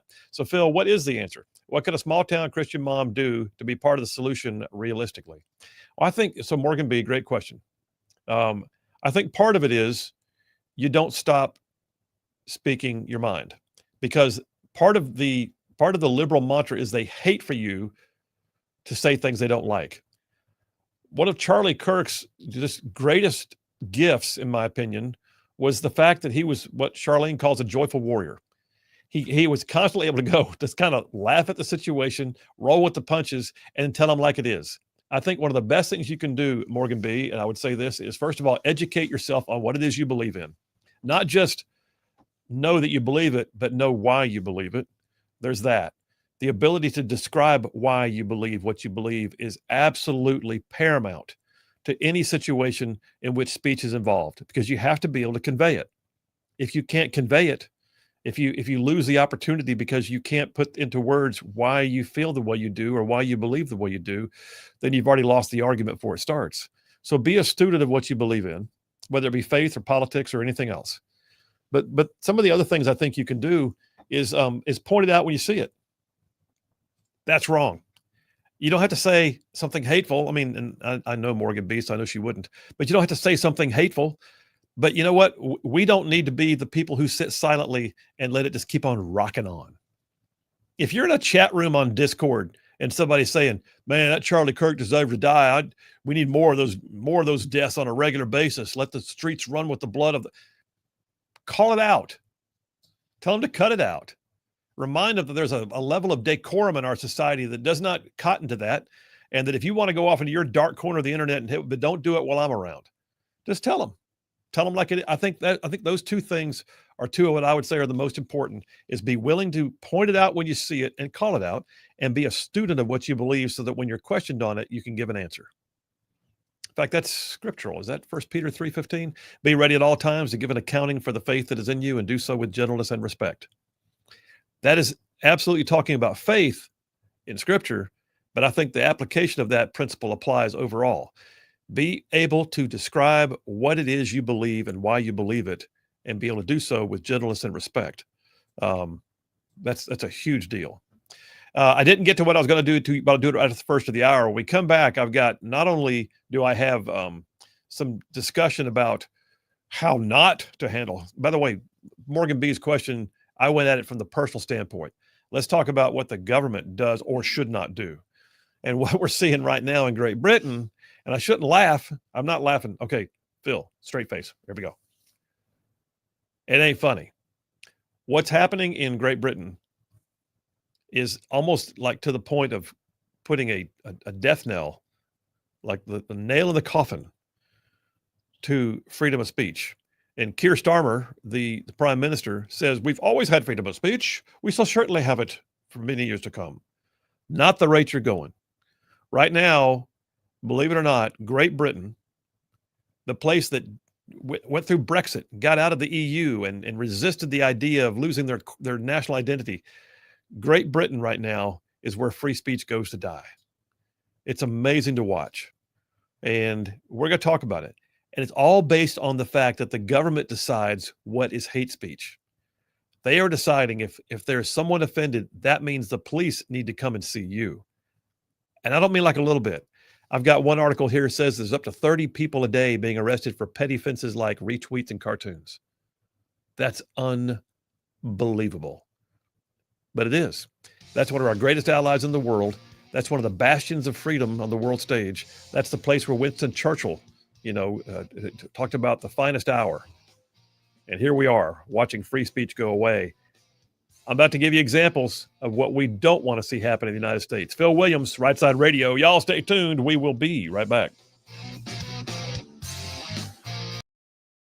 Into me that I could do anything I wanted. My mom painted a vision for me that one day I'd have Rolls Royces and live behind gates and all this crazy stuff. And then later, as a teenager, Ric Flair did promos on TBS that I was watching on a VHS tape. I'm watching it in 97, but he said it in 87 that he wanted to live in the biggest house on the biggest hill on the big side of town. And he's got a limousine a mile long and blah, blah, blah. So he was talking about swag, as the kids would say in these rap songs today, way back then. And as a 15, 16-year-old, it was like, yeah, that all sounds pretty good. I think I'd like that. And I felt like sales was maybe my ticket there. But I grew up selling, I thought I would sell insurance or I would sell vacuum cleaners like my dad. But then a neighbor next door to our suite in Huntsville at the office suggested that I come sit with him one day, and he taught me about mortgages. And I'm 19 at the time. How about that? I don't even know that I don't know how to spell mortgage. I certainly don't know there's 2 G's in it. I would have never guessed that. But I remember looking at it and saying, okay, Jeff, I get we're saying their payment goes from $1,300 to $900. But if their payment goes down $400, how do we make money? Because as a salesperson, I was used to think of like the car scenario. If you go buy a new car, you're going to get a new payment. So I'm just thinking, wait a minute, we're not charging them more, we're charging them less. Where's the margin for us? I couldn't wrap my head around it. But once I realized, oh no, it's based on the loan value. So you're making your commission on their $300,000 mortgage. Well, as a guy who had been thinking about selling $1,500 vacuum cleaners and making a commission on that, it was like, oh, this could be quite lucrative. So I went and told Dad, hey, Dad, I think I'm going to quit and try this. And Dad and I really came to an impasse because he felt like, hey, I'm only building an outfit here in Huntsville for you to run it. I still had one in so that was Albertville. Dad's company you were looking Yeah, at. at that point, Dad had an Okay. office in Gadsden. Wow. He had one in Albertville. He Yeah. had one in Huntsville. And I was kind of running the Huntsville one, but I was like, Dad, this is another level. So Dad didn't see it. And Dad thought, it was not going to be nearly as lucrative as it was, but it afforded me the opportunity to buy my first house and buy my first Rolex. And when I was a kid, I had to have an Escalade, all that silly stuff. So about a year later, Dad was like, so how do you make money with this? So eventually I got Mom in, I got Dad in, I got my cousins in, I got my uncle in, and I started First Family Mortgage because it really was everybody, my sister's here, everybody's here. So it was a fun way to sort of share that with my parents. I mean, their lifelong dream had always been to own a place in Panama City. And as I'm sitting here with you today, I can say they did it. And it was because of the mortgage business. So it's all been a positive, really fun story, man. How about that? That is way cool. Well, listen, so all these different parts of your life. Yeah. Yeah. So what's your mode? I mean, do you sleep late? Do you get up early? Are you the guy who's like already scheming before the crack of dawn, or are you the guy who works to the wee hours of the night and then sleep till 10? What's your mode? I mean, how do you structure your day to get all this done? Well, my wife decided a couple of years ago she wanted to get into fitness, so she's training for competitions all the time. Wow. So I went from being the first person up to now she is. She's up at 3:30 in the morning and at the gym by 4. No kidding. As you may have been able to tell, I am not there at 4 in the morning. I am still asleep. But no, I'm up every day before 7 and getting after it. I always usually try to have an 8 a.m. appointment somewhere. Today it was about our big convention in Dallas. But at 9 o'clock, I did a podcast from 9 to 11.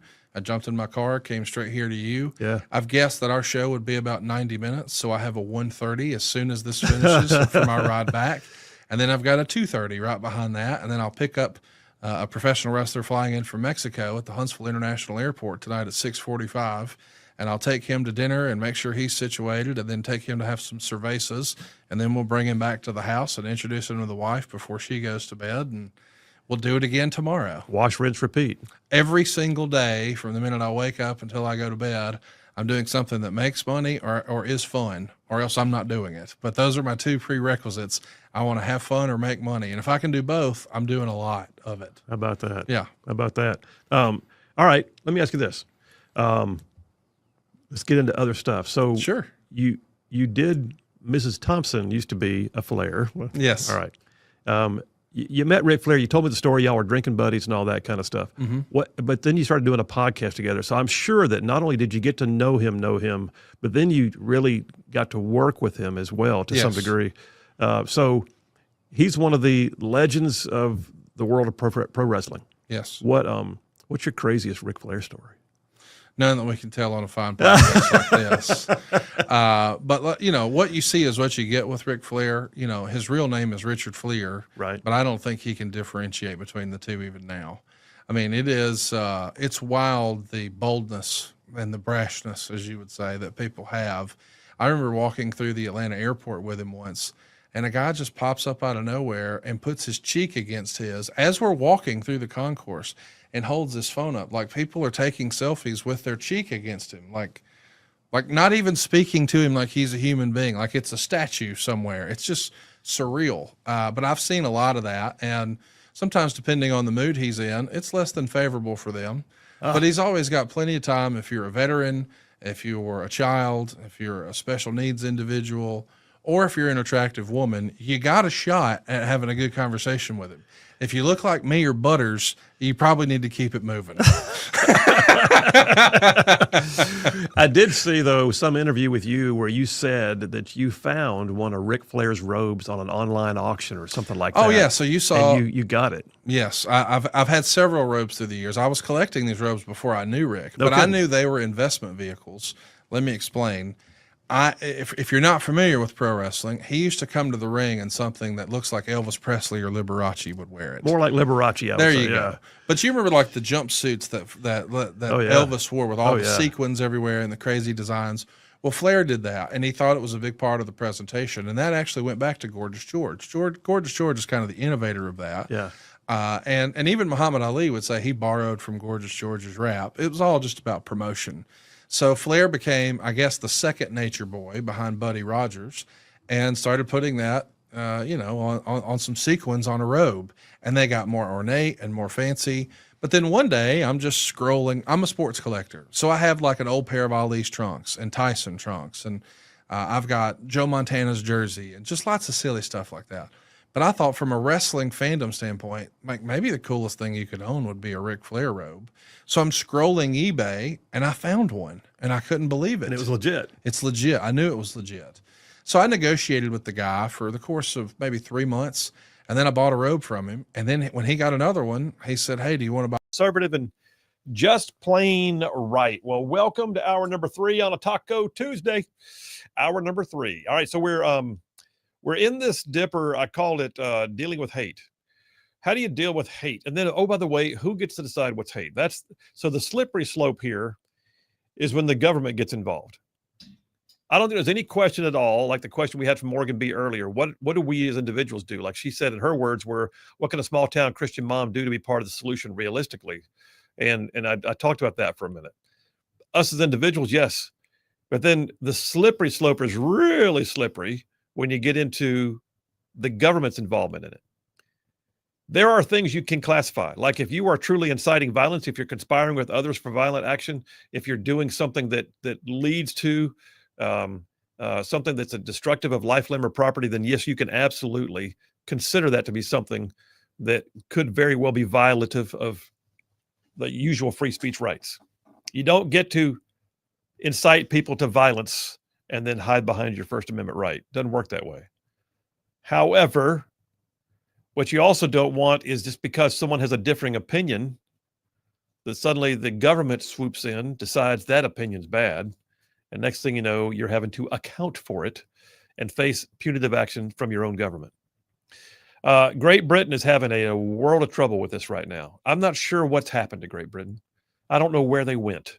It's like we're about to lose the entire culture. The very fabric of Great Britain is breaking down right now. But that being said, before I jump on it, let me take a call for somebody who's got an opinion on it. Mike from Harvest. Hey, Mike, how you doing? I'm doing well, sir. How are you today, sir? I'm good. What's on your mind, brother? I guess you need to talk to Dale to get you a better name. Do we call you, Colonel, State Senator, Pastor Phil Williams, like he does for Tommy Tupperville? Sure. You can just call me Phil. That'd be fine. Well, what do you think, man? You got Great Britain's on your mind? What are you thinking? I was wanting to discuss with you the fact that you also run into the issue of what the government decides that it doesn't want to talk about. Yeah. As in Great Britain with the rape gangs that were kidnapping and luring English girls and drugging them into prostitution and other things. As well as, the government decided, no, we didn't want to talk about that. And if you tried to talk about it, they declared that hate speech and as well. So it isn't just, the wrong opinion. It's things the government also wants to hide. No, you're absolutely right. And in fact, we did see some of that here in the United States. Think about the Hunter Biden laptop. It was not real. You can't talk about that. Let's get that storyline suppressed. And they did. And then you had 31 former intelligence officials said it's all Russia collusion. I mean, when they don't want to talk about something, that's also a slippery slope. You are absolutely right. Are you there? Or Mike, thanks for the call, man. Appreciate you. I guess we were through talking. But we got a soundbite from Nigel Farage. I'll tell you what, let me do this first. Before we go to the soundbite from Nigel Farage, let me give you some examples. If you have not been tracking this, let me tell you what's happening to our great ally, our friend across the sea. Got a piece here from the New York Post.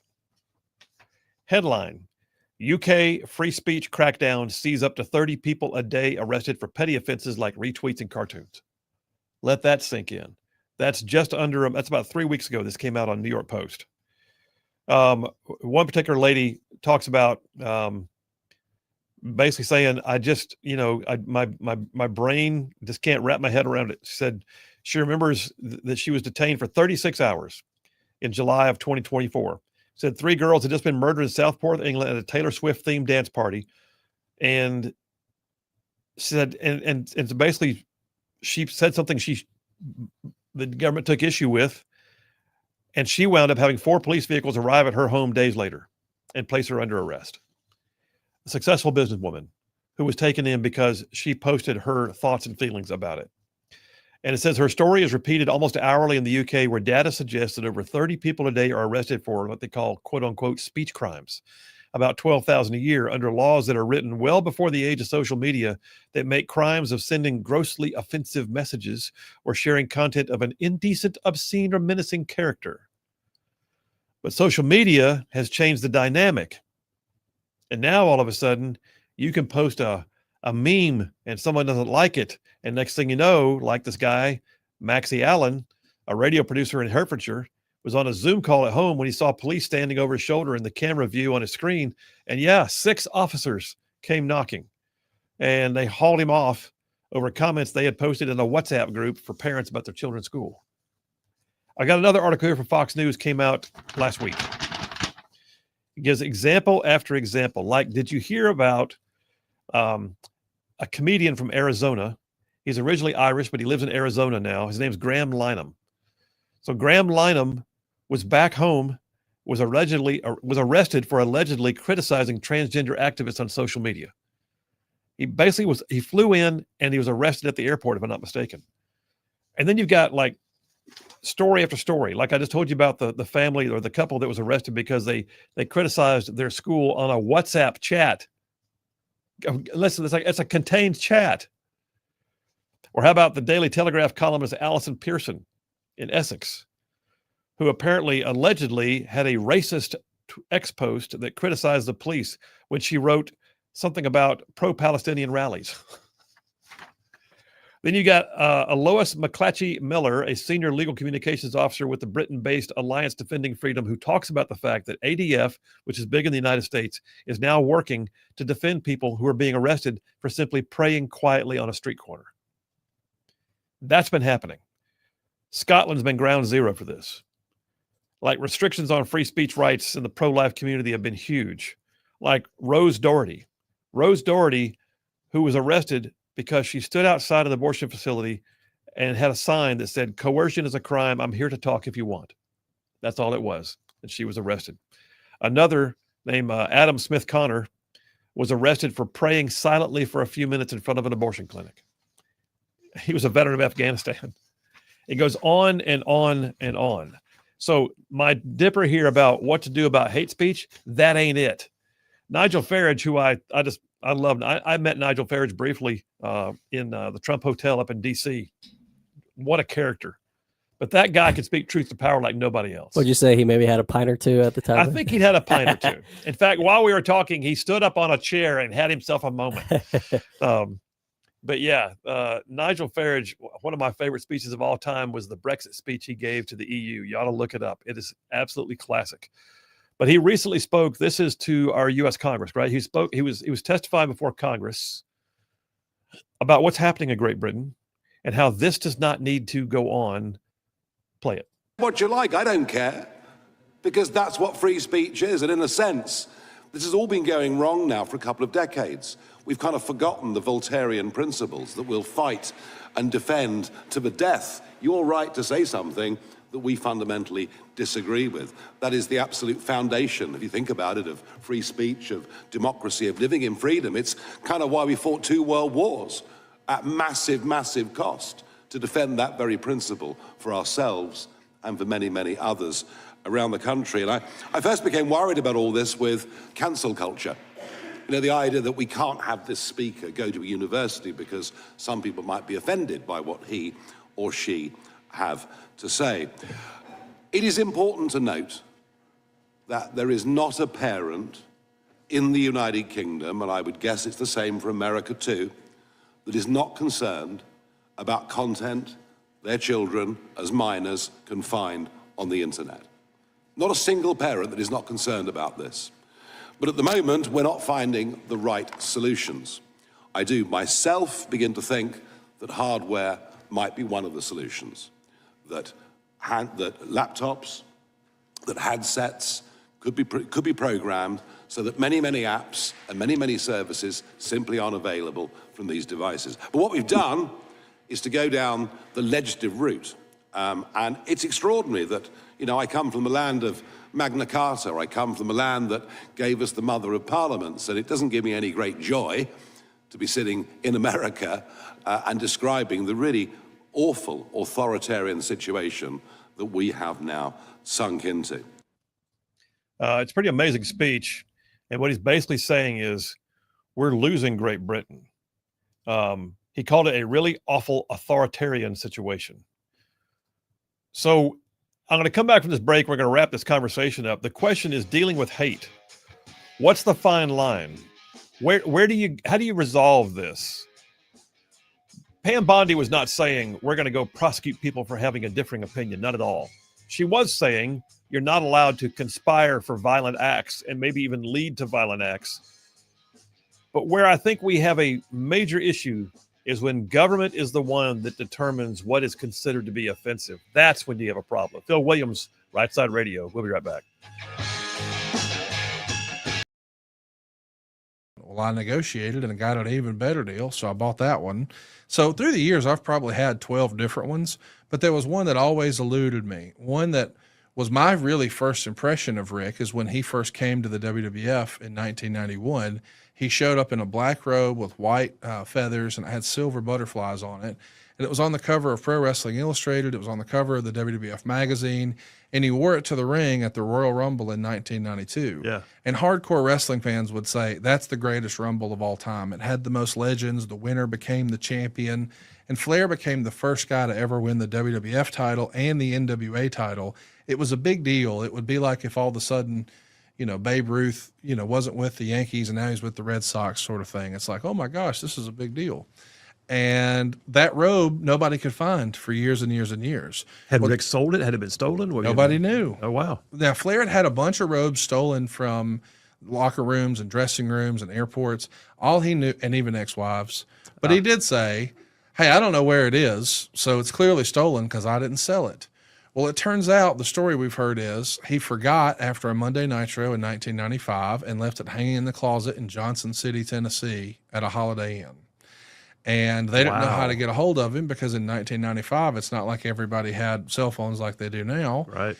So somebody just kept it. Well, while they were filming Most Wanted Treasures for A&E, which is a WWE program, they found it. Well, it turns out the guy who wound up seeing the auction on eBay, he actually had a program set up to track when anything Ric Flair related was listed, because he had found some interesting things through the years that way. So the dude had his own algorithm for searching Ric Flair stuff. He did. Wow. And he found this robe before anybody, and he bought it dirt cheap relative to its value.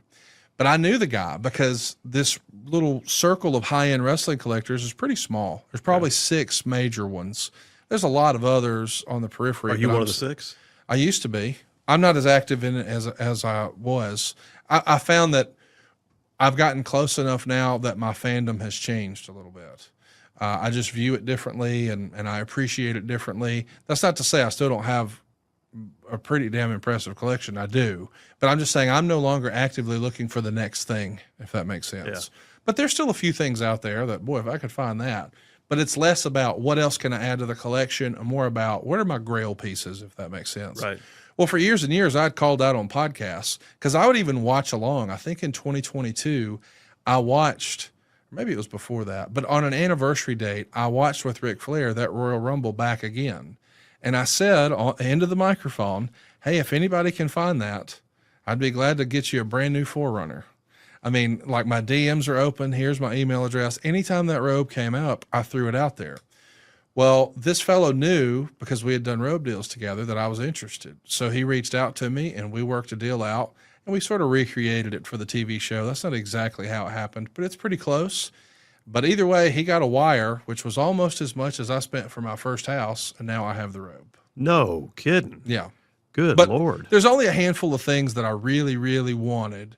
And I had already achieved accidentally. My first wrestling collectible was the big gold belt. And it's the one that Ric Flair debuted on Valentine's Day, 1986. But they used it all the way through the end of WCW in 2001. So the same belt that he wore and Dusty Rhodes wore and Ricky the Dragon Steamboat and Sting is the same belt that like Hulk Hogan with the NWO played air guitar with on Nitro and Goldberg beat him. And the idea that I was able to find that, I thought, man, this would be like finding, like the Super Bowl trophy, they make a new one every year. This is like the Stanley Cup of Wait, I'm professional taking wrestling. it back. They make a new one every year. Well, yeah. If you go to Robert Kraft's office, I'm sure he's got a bunch of those trophies. He's still got his sitting trophy. around. Yeah. Yes. But I'm saying this one, they didn't make a bunch of copies of. Like, that was the NWA belt. In the WWF, like, they just make like 5 or 6 a year. So there's just several of them that have this design. But this particular belt was 3 pieces of metal and 1 strip of leather, and it was used from 86 to 2001. So when I found that, I was like, this is like the coolest collectible ever. The second coolest would be if I could find Ric Flair's 1992 Royal Rumble robe. And when I did, I was like, oh, I got to put them together. Okay, so, but now I got to chase this rabbit then real quick. 2 questions. What is the most coveted piece of your personal collection of any kind of sports? Because I heard you say you're a big sports collector in general. And what is the one thing that's still out there that, by God, you haven't found it yet, but you're gonna? That's easy. The big gold belt's number 1. All right. That's not close. I've been offered 6 figures for Is it it hanging on a multiple wall times. in a shadow box, or is it locked in a safe deposit box? WWE has it right now. They just had No kidding. WrestleMania, and they wanted to display it. They put Lex Luger in the Hall of Fame finally, and that's a belt that he famously beat on the 100th Nitro. You are Forrest Gump. Yeah. This is crazy.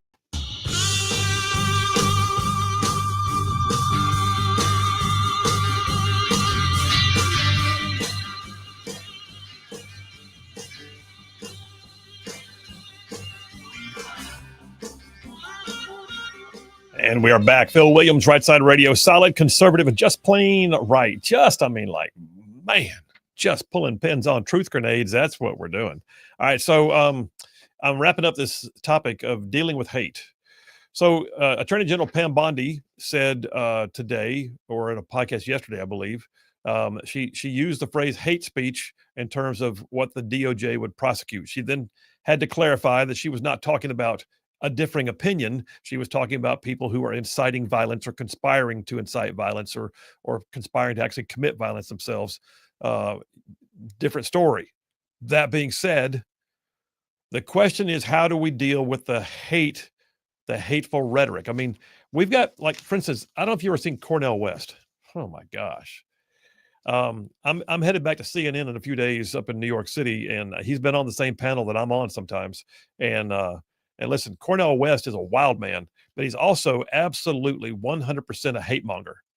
He absolutely 100% believes in the idea that we're a hateful, racist nation, and he espouses it constantly and vociferously, and he does so without any reservation whatsoever, using terms like Nazi and neo-fascism, and sometimes he creates new words to go with it.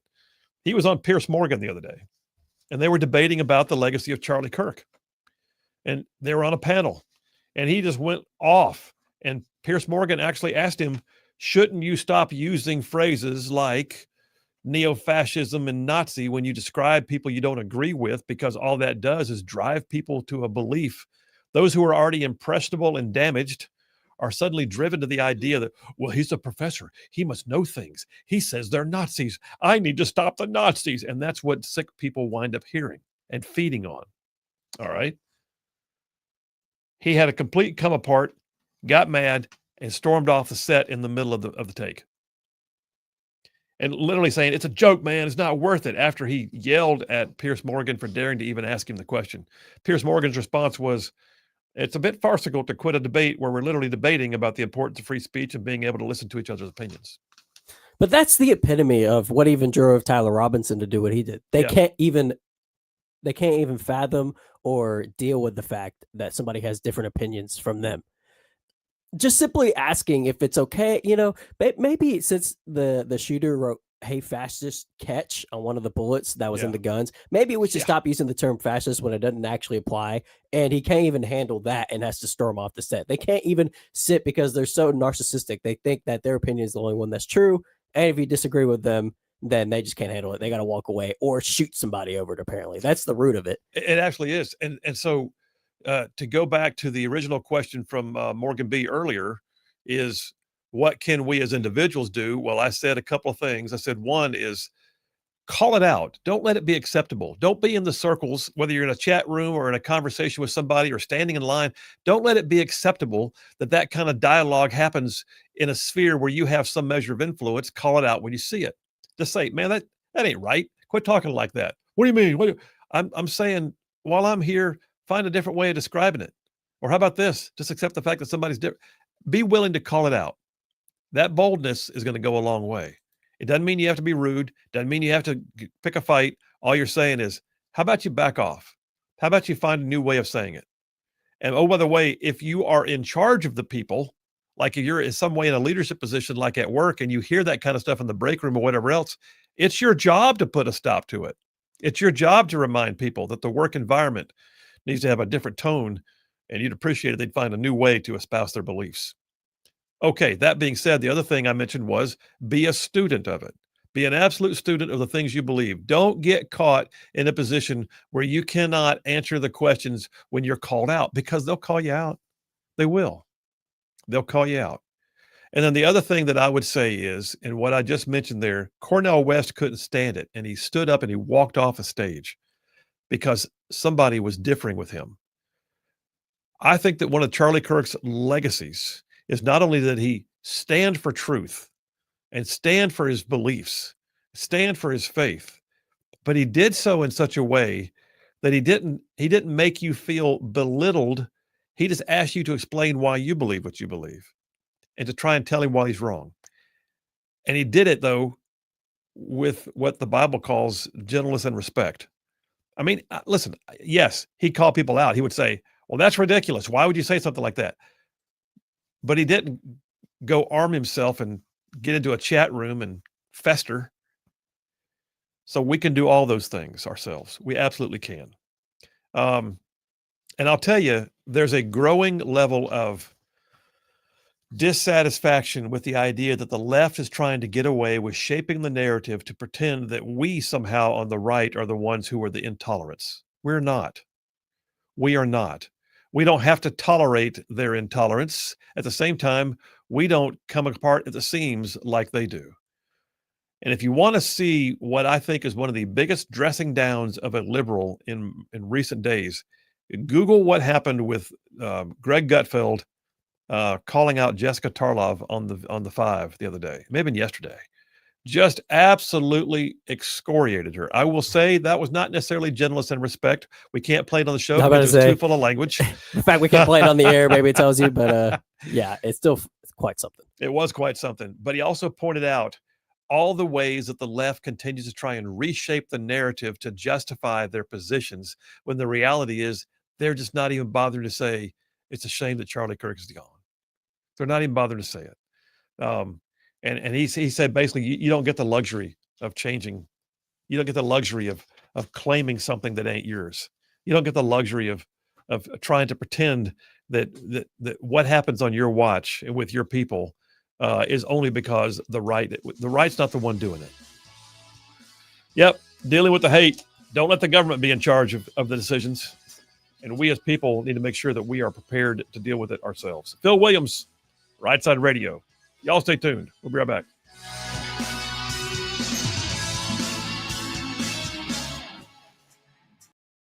He called, the archivist from WWE called and said, can I borrow the belt? And I said, absolutely. We've done it a dozen times before. Yeah. So they have it right now. So it's on loan. Okay. But normally, yeah, it's at my house. So what have you not found? What is the one thing? I haven't found? What is the thing that if you could track it down? The WrestleMania 4 or 5 or 6 Winged Eagle Championship, the world title that was worn by Hulk Hogan, the Ultimate Warrior, or the Macho Man. The reason I'm specific about those 3 is they were dual plated. So it was nickel and gold. Starting at WrestleMania 6, every belt after that and through WrestleMania 14 was like all gold. But the look of that one, because that's when I really fell in love, was WrestleMania 5. The first WrestleMania I saw was on a double tape VHS at my grandfather's house. Once upon a time, we used to go to like movie gallery. Remember those days? Man, yeah. And so that's what my parents did. They were like, hey, this is a double tape set. This will be a heck of a babysitter for our 7-year-old annoying son. So I got to watch WrestleMania 4 and fell in love with pro wrestling. I had never seen it before. I was a G.I. Joe He-Man guy. So now to be able to see this was like, this is like a real life cartoon. I'm in.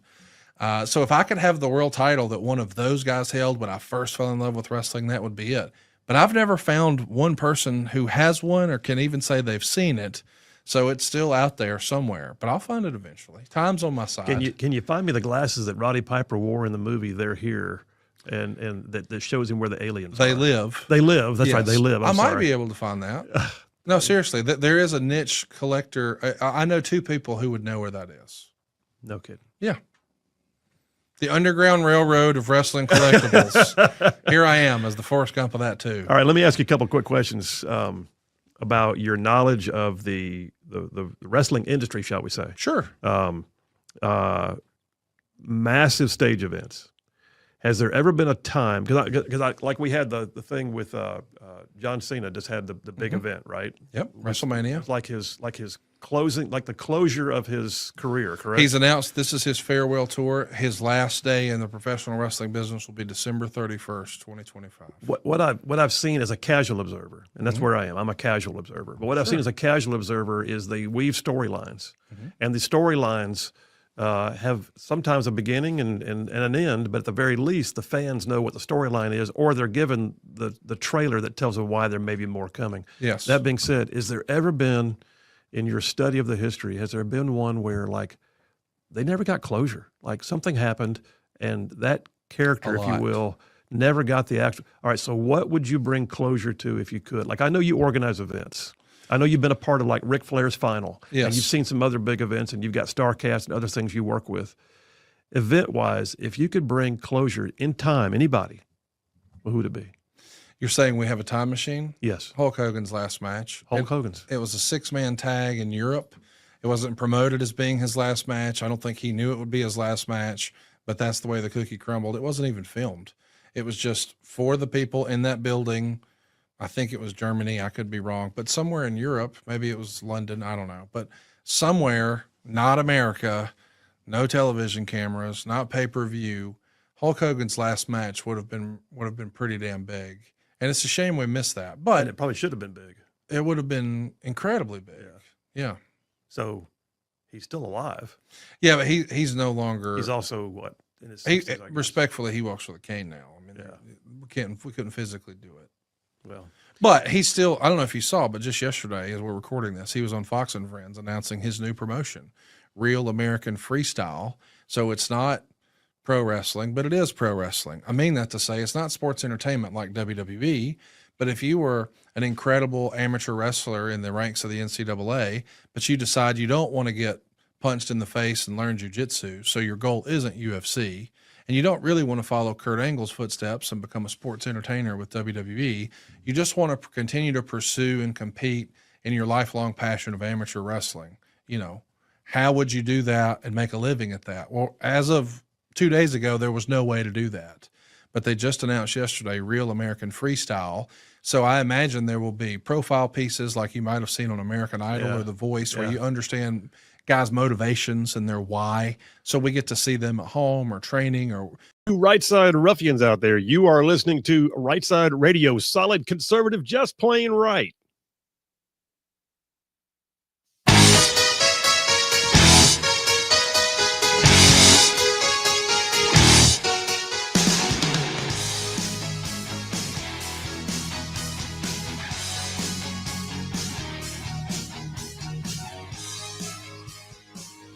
And we are back. Phil Williams, Rightside Radio, solid conservative, just plain right. Man, covering down on some major ground across the Southeast US of A. Y'all talk about this show.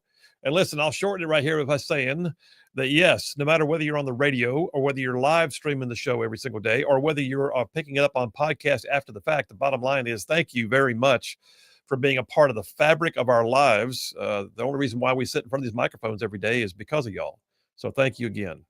Bob from Madison texted in, and I'll wrap this topic up by saying, he says, hey, Phil, you mentioned that people don't get to incite or insinuate violence and then hide behind the First Amendment. How do you justify members of Congress like Maxine Waters saying, go out and find people and get in their face and be violent towards them? How do you justify that? I don't justify it at all. I think she was wrong. I think she should have been censored. I think she should have lost her committee positions. I think she was absolutely just a complete ass. I mean, there's no way around it. Maxine Waters is a cartoon of a person. She just, there's no good explanation for why Maxine Waters is still in office, to be honest. The people of California are to blame for continuing to send her into our lives. But Maxine Waters, Chuck Schumer saying what he did about Supreme Court justices, and others like, Ilhan Omar and Nancy Pelosi, and gosh, I'm trying to think of a few of the Cory Booker, what's her name? Monica McIver, all these members of Congress who advocate violence, or like in Monica McIver's place, actually goes and like wrestles with police officers. You know what? Absolutely. There is no justification. I don't justify it. Whoever does is wrong. I have spoken. Let me go on now to the next topic. I want to spend a few minutes on the military-minded stuff. I'm going to switch gears because, listen, this audience is filled up with green suiters and people who are in the DoD industries or government service folks who work out at the Arsenal or at Anniston Army Depot or Maxwell Air Force Base or any one of the National Guard centers around our area, our listening areas. There are things happening in the military right now that are on a level that we haven't seen in quite a while. And when I say on the level, I don't mean like we've gone to war, because granted, in the last 20 years, we've been on the level, if you know what I'm saying. I mean, I spent years, as a year in Iraq and a year in Afghanistan myself. And yeah, it is, that's not what I'm talking about. What I am talking about, though, is there has become a new emphasis. There's like this driving force to make sure that peace through strength is like legit, like real. It's happening. It's not just a byline. It's not just a thing that someone says, from a speech. It's actually being put into action. For instance, got a piece here from hotair.com, Dateline yesterday. If you haven't already heard, we blew up another drug runner boat.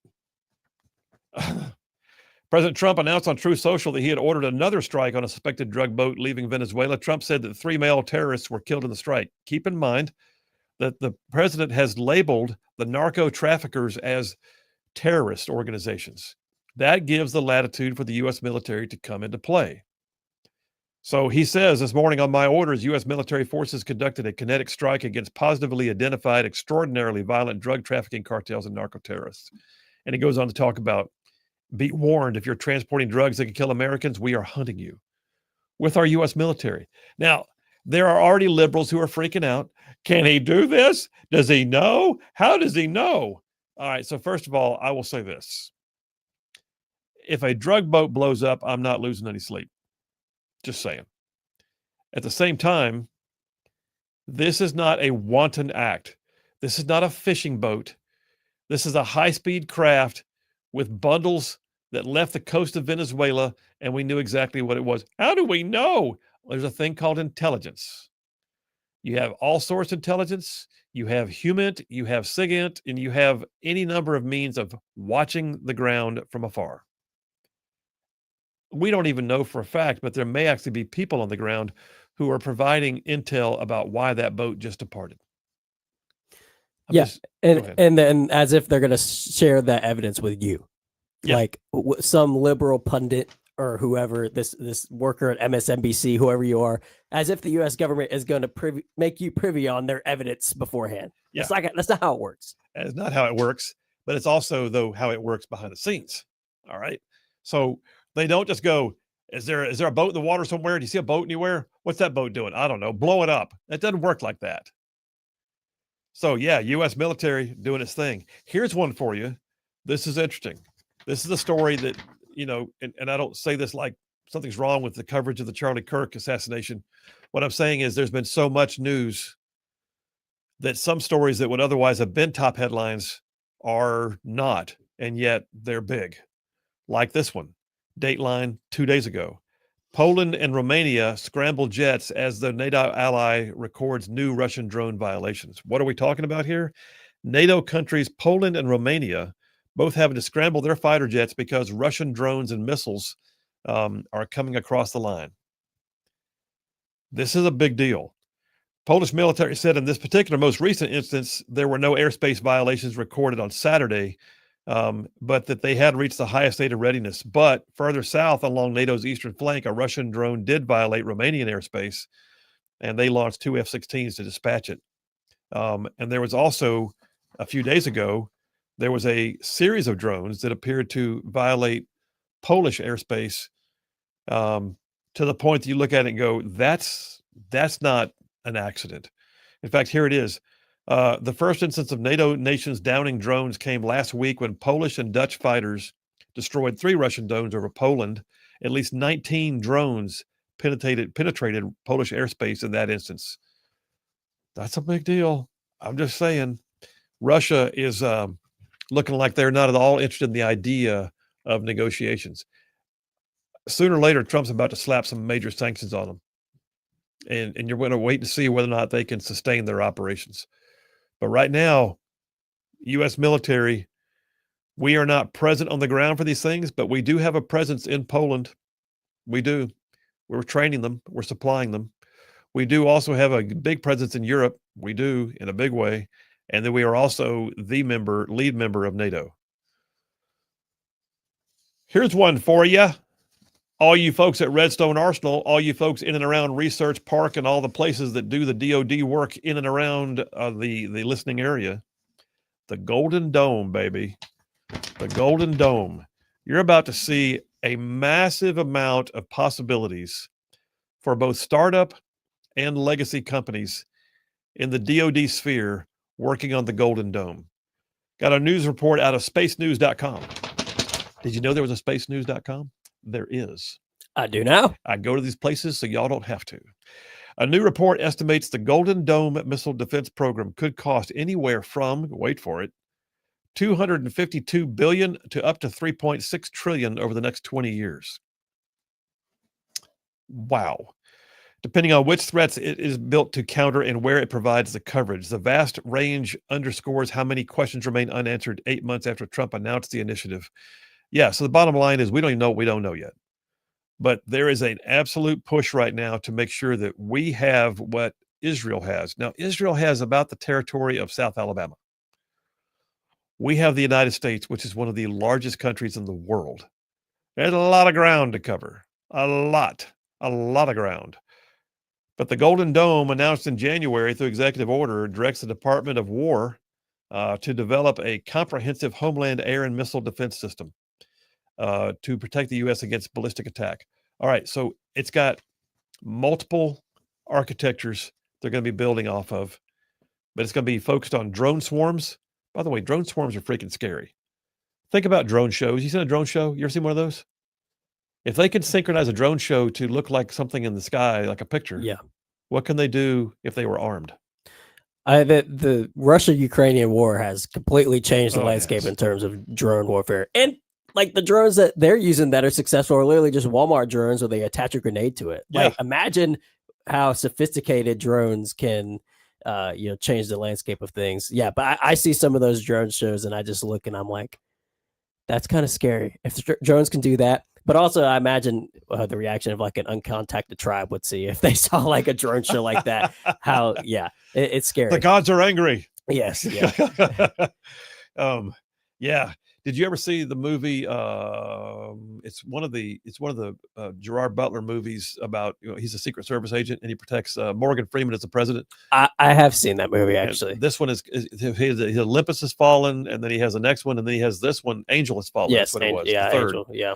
The drone swarm attack on the president at the beginning of the movie. Yeah. God almighty. Yeah. Unfortunately, we're there. Well, anyway, the bottom line is I bring this up because the Department of War has got the lead on building Golden Dome, and it's going to have, possibly trillions of dollars aimed at providing protection against all threat types that could invade the homeland. And that follows on the heels, by the way, of Space Command being announced as coming here. Now, I will say this with regards to drones, that's the other piece. If you're in UAS or counter UAS, unmanned aerial systems, if you are in UAS or counter UAS, the sky is the limit. The market is there. If you're a company in the DoD, or excuse me, the DO, what do they call it? DOW now? The Department of War, yeah, DOW. Yeah. I wish they called it a War Department, not Department of War. I like War Department. It's easier to say. Actually, it may be War Department. It's one of those two. Okay. Either way, it's definitely one. Anyway, but military drones, according to one article I pulled off of a industry-based site, clearly states that this could also be not just the wave of the future and probably where major contracts are going to be had, but this is also going to be something that could be what it calls the industry's bubble. Remember the dot-com bubbles? Before you were born, I'm sure. But the dot-com bubbles, just take my word for it. Yeah. A lot of people spent a lot of money, and all of a sudden the dot-coms burst, and a lot of people lost a lot of money. Just go ahead and look up dot-com bubble. But it's right now there's a whole lot of talk about whether the UAS market is going to be massive or whether it's going to be massive and then pop. And suddenly we're going to see emerging technologies like AI begin to dominate. Next thing you know, you got to retool, and pretty soon it just pops. All said and done, you guys that are out there working in some of the majors and the minors in the defense industry, I'm saying UAS and counter UAS, wave of the future, y'all. Get on board if you're not there yet. All right, I had to do that. That was just some military minded stuff that I wanted to get through. I had it on my desk for a couple of days. I think this audience rallies around that kind of stuff, and I guarantee you, because I know who this audience is, there's a bunch of y'all out there, even at Redstone. In fact, somebody texted in one day and said you had done the goat sound effect while they were leaving out the gate, and their window was down, and they heard it from like 5 vehicles. So I know they listened to the show at Redstone Arsenal. All right, we're taking the last break of the day. We'll come right back, get a few text messages, and clean her up for the day. Phil Williams, Rightside Radio. Y'all stay tuned. We'll be right back. What's going on with their little girl, or what was their childhood like? Or we're going to try to make the characters more relatable than just, hey, here's this random guy in blue tights and here's this random guy in green tights. And they're going to have the pyro and the smoke and the screens and the big time presentation like you would see at a WWE or a UFC, but it'll be different because it will be more amateur wrestling style. So it's called Real American Freestyle.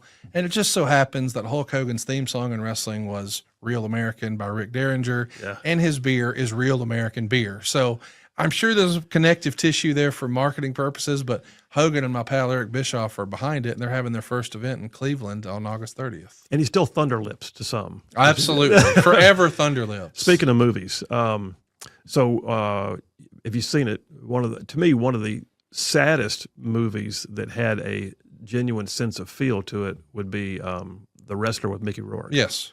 You seen that one? I have, yes, sir. Does that have a sense of accuracy to it? In 1,000,000%. Really? Yeah. The tragedy story, for those who don't know, of a guy who had trouble leaving behind his wrestling life when his body wouldn't let him keep up, and other events in life, as a matter. Well, yeah, specifically, he put wrestling in front of everything. Everything. Including marriages, including his responsibilities as a father, his financial well-being, his own physical well-being. It was his identity. It was. And he lost everything else because of it. And he couldn't let go of that feeling and the dream, and he hung on too long. And I think, that was the reality for a lot of professional wrestlers. But guys who may have been in that situation or circumstance 15 years ago when that movie came out, they're not now because of the rebirth of nostalgia, which I do think in large part is because of podcasting. Podcasting and the internet gave it a second life. That's right. Yeah. That's right. Like you and I could put together, I don't know if you saw, but as we're recording just last week, they did a pop culture expo in Huntsville. Well, there weren't a ton of stars who have a hit show on NBC this week at that event. It was, My Name is Earl, which was on NBC 20 years ago. Yeah. So nostalgia is very much in fashion. They did. The guy from Ghostbusters was there. I mean, and that movie came out 40 some odd years ago. So nostalgia is very, very marketable right now. So if the Mickey Rourke character, Randy the Ram was his character's name. Yeah. If he was around today, Randy the Ram would still be making 6 figures working 2 days a week. He'd make more today than he did when he was actually wrestling. How about that? Yeah. So it's a lot better now. Well, the Randy the Ram character was legit in terms of its realism. I mean, That's right. I watched that. And it was one of those movies that kind of left me just feeling almost crestfallen for the guy as I watched it. But there's also some amazing personalities in the industry. They have to be. They're all larger than life to some degree, whether they're on the pro or the con side. You know, whether they're the bad guy or the good guy in the ring at that particular moment. They've all got this incredible persona, and then they've got some that bring the character to life with makeup and more additional, the Ric Flair style. Yes. That being said, there's some crazy athleticism in there too. Oh, the best athletes in the world. There's no way to fake some of what happens. I mean, people can look at it and go, "How much of that is real?" Well, did you just do a double gainer off the ropes and land in the crowd and walk away from it? Nobody else could. So, athletics. How much of what you see in the industry right now is like bona fide athletics, and who is the greatest athlete in wrestling? Well, Athlete. That's a great question. I want to say the greatest athlete in the history of wrestling might be Kurt Angle. Okay. Kurt Angle won the Olympic gold medal in wrestling for the United States in 1996, and he did it with a broken neck. And the way he was able to do that is he would train to failure, and when the muscles failed in his body and they were no longer firing, that's when he would really start training.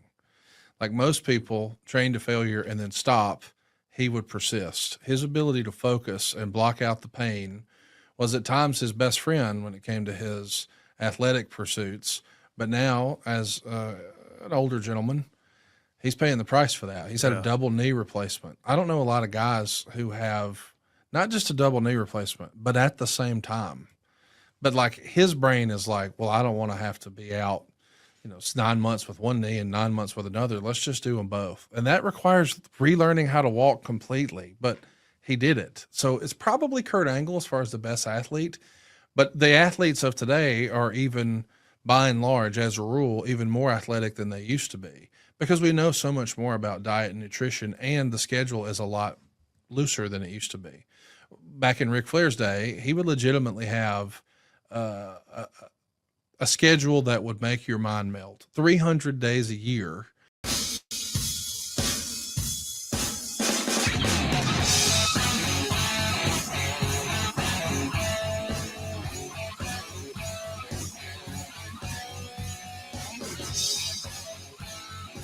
And we are back. Phil Williams, Rightside Radio, solid, conservative, and just plain right.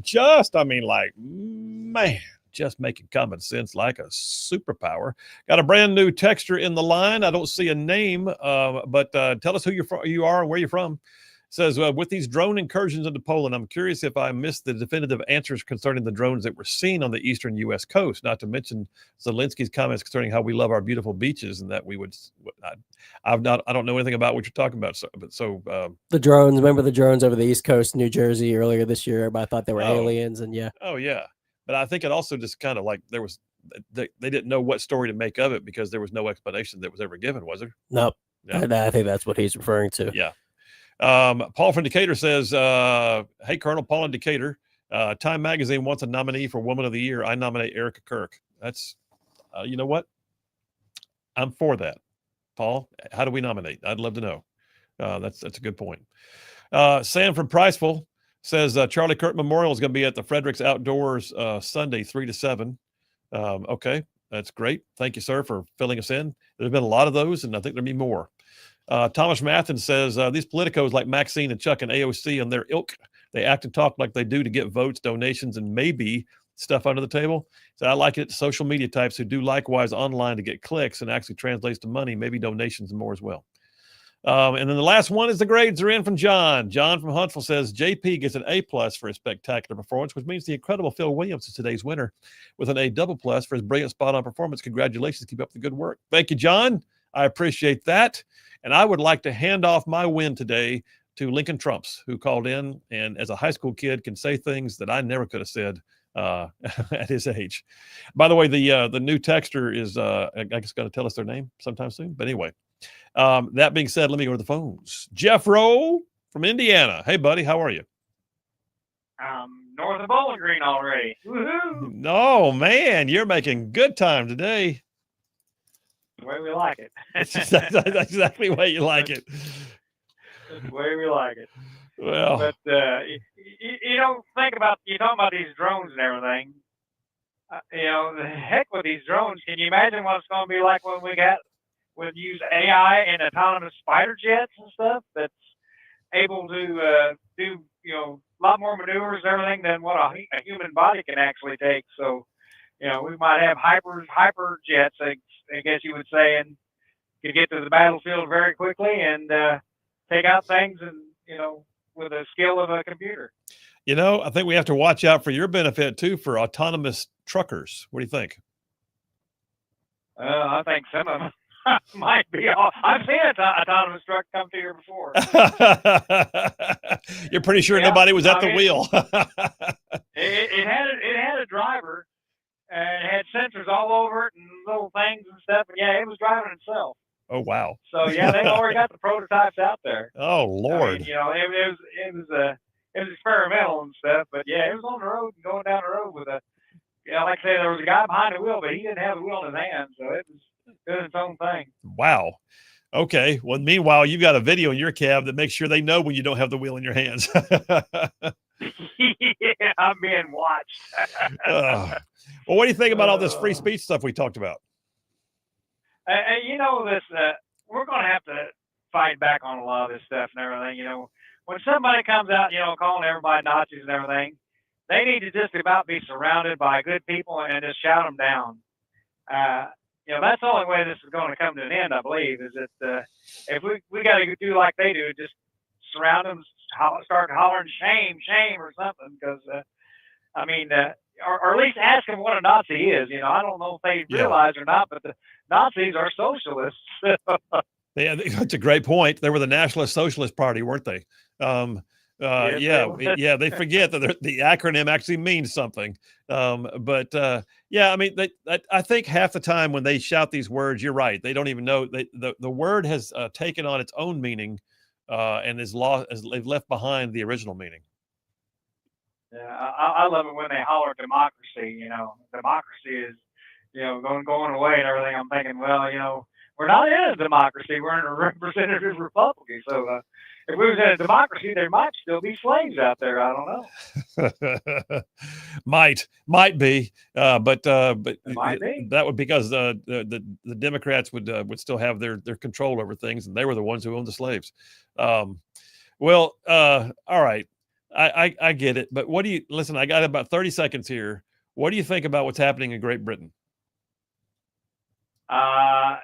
They're going to rue the day that they did this, I believe, because Great Britain is, they've got all these foreigners in there too now, right now and stuff, and they're self-destructive, I guess you'd say, by doing what they're doing.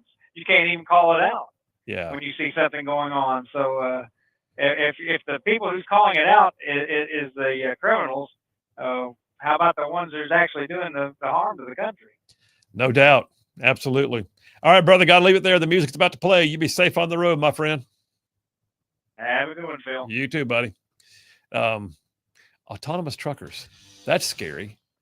Big old giant 18-wheeler coming down the road with nobody at the wheel. Cybertruck. That's what it is. Cybertrucks.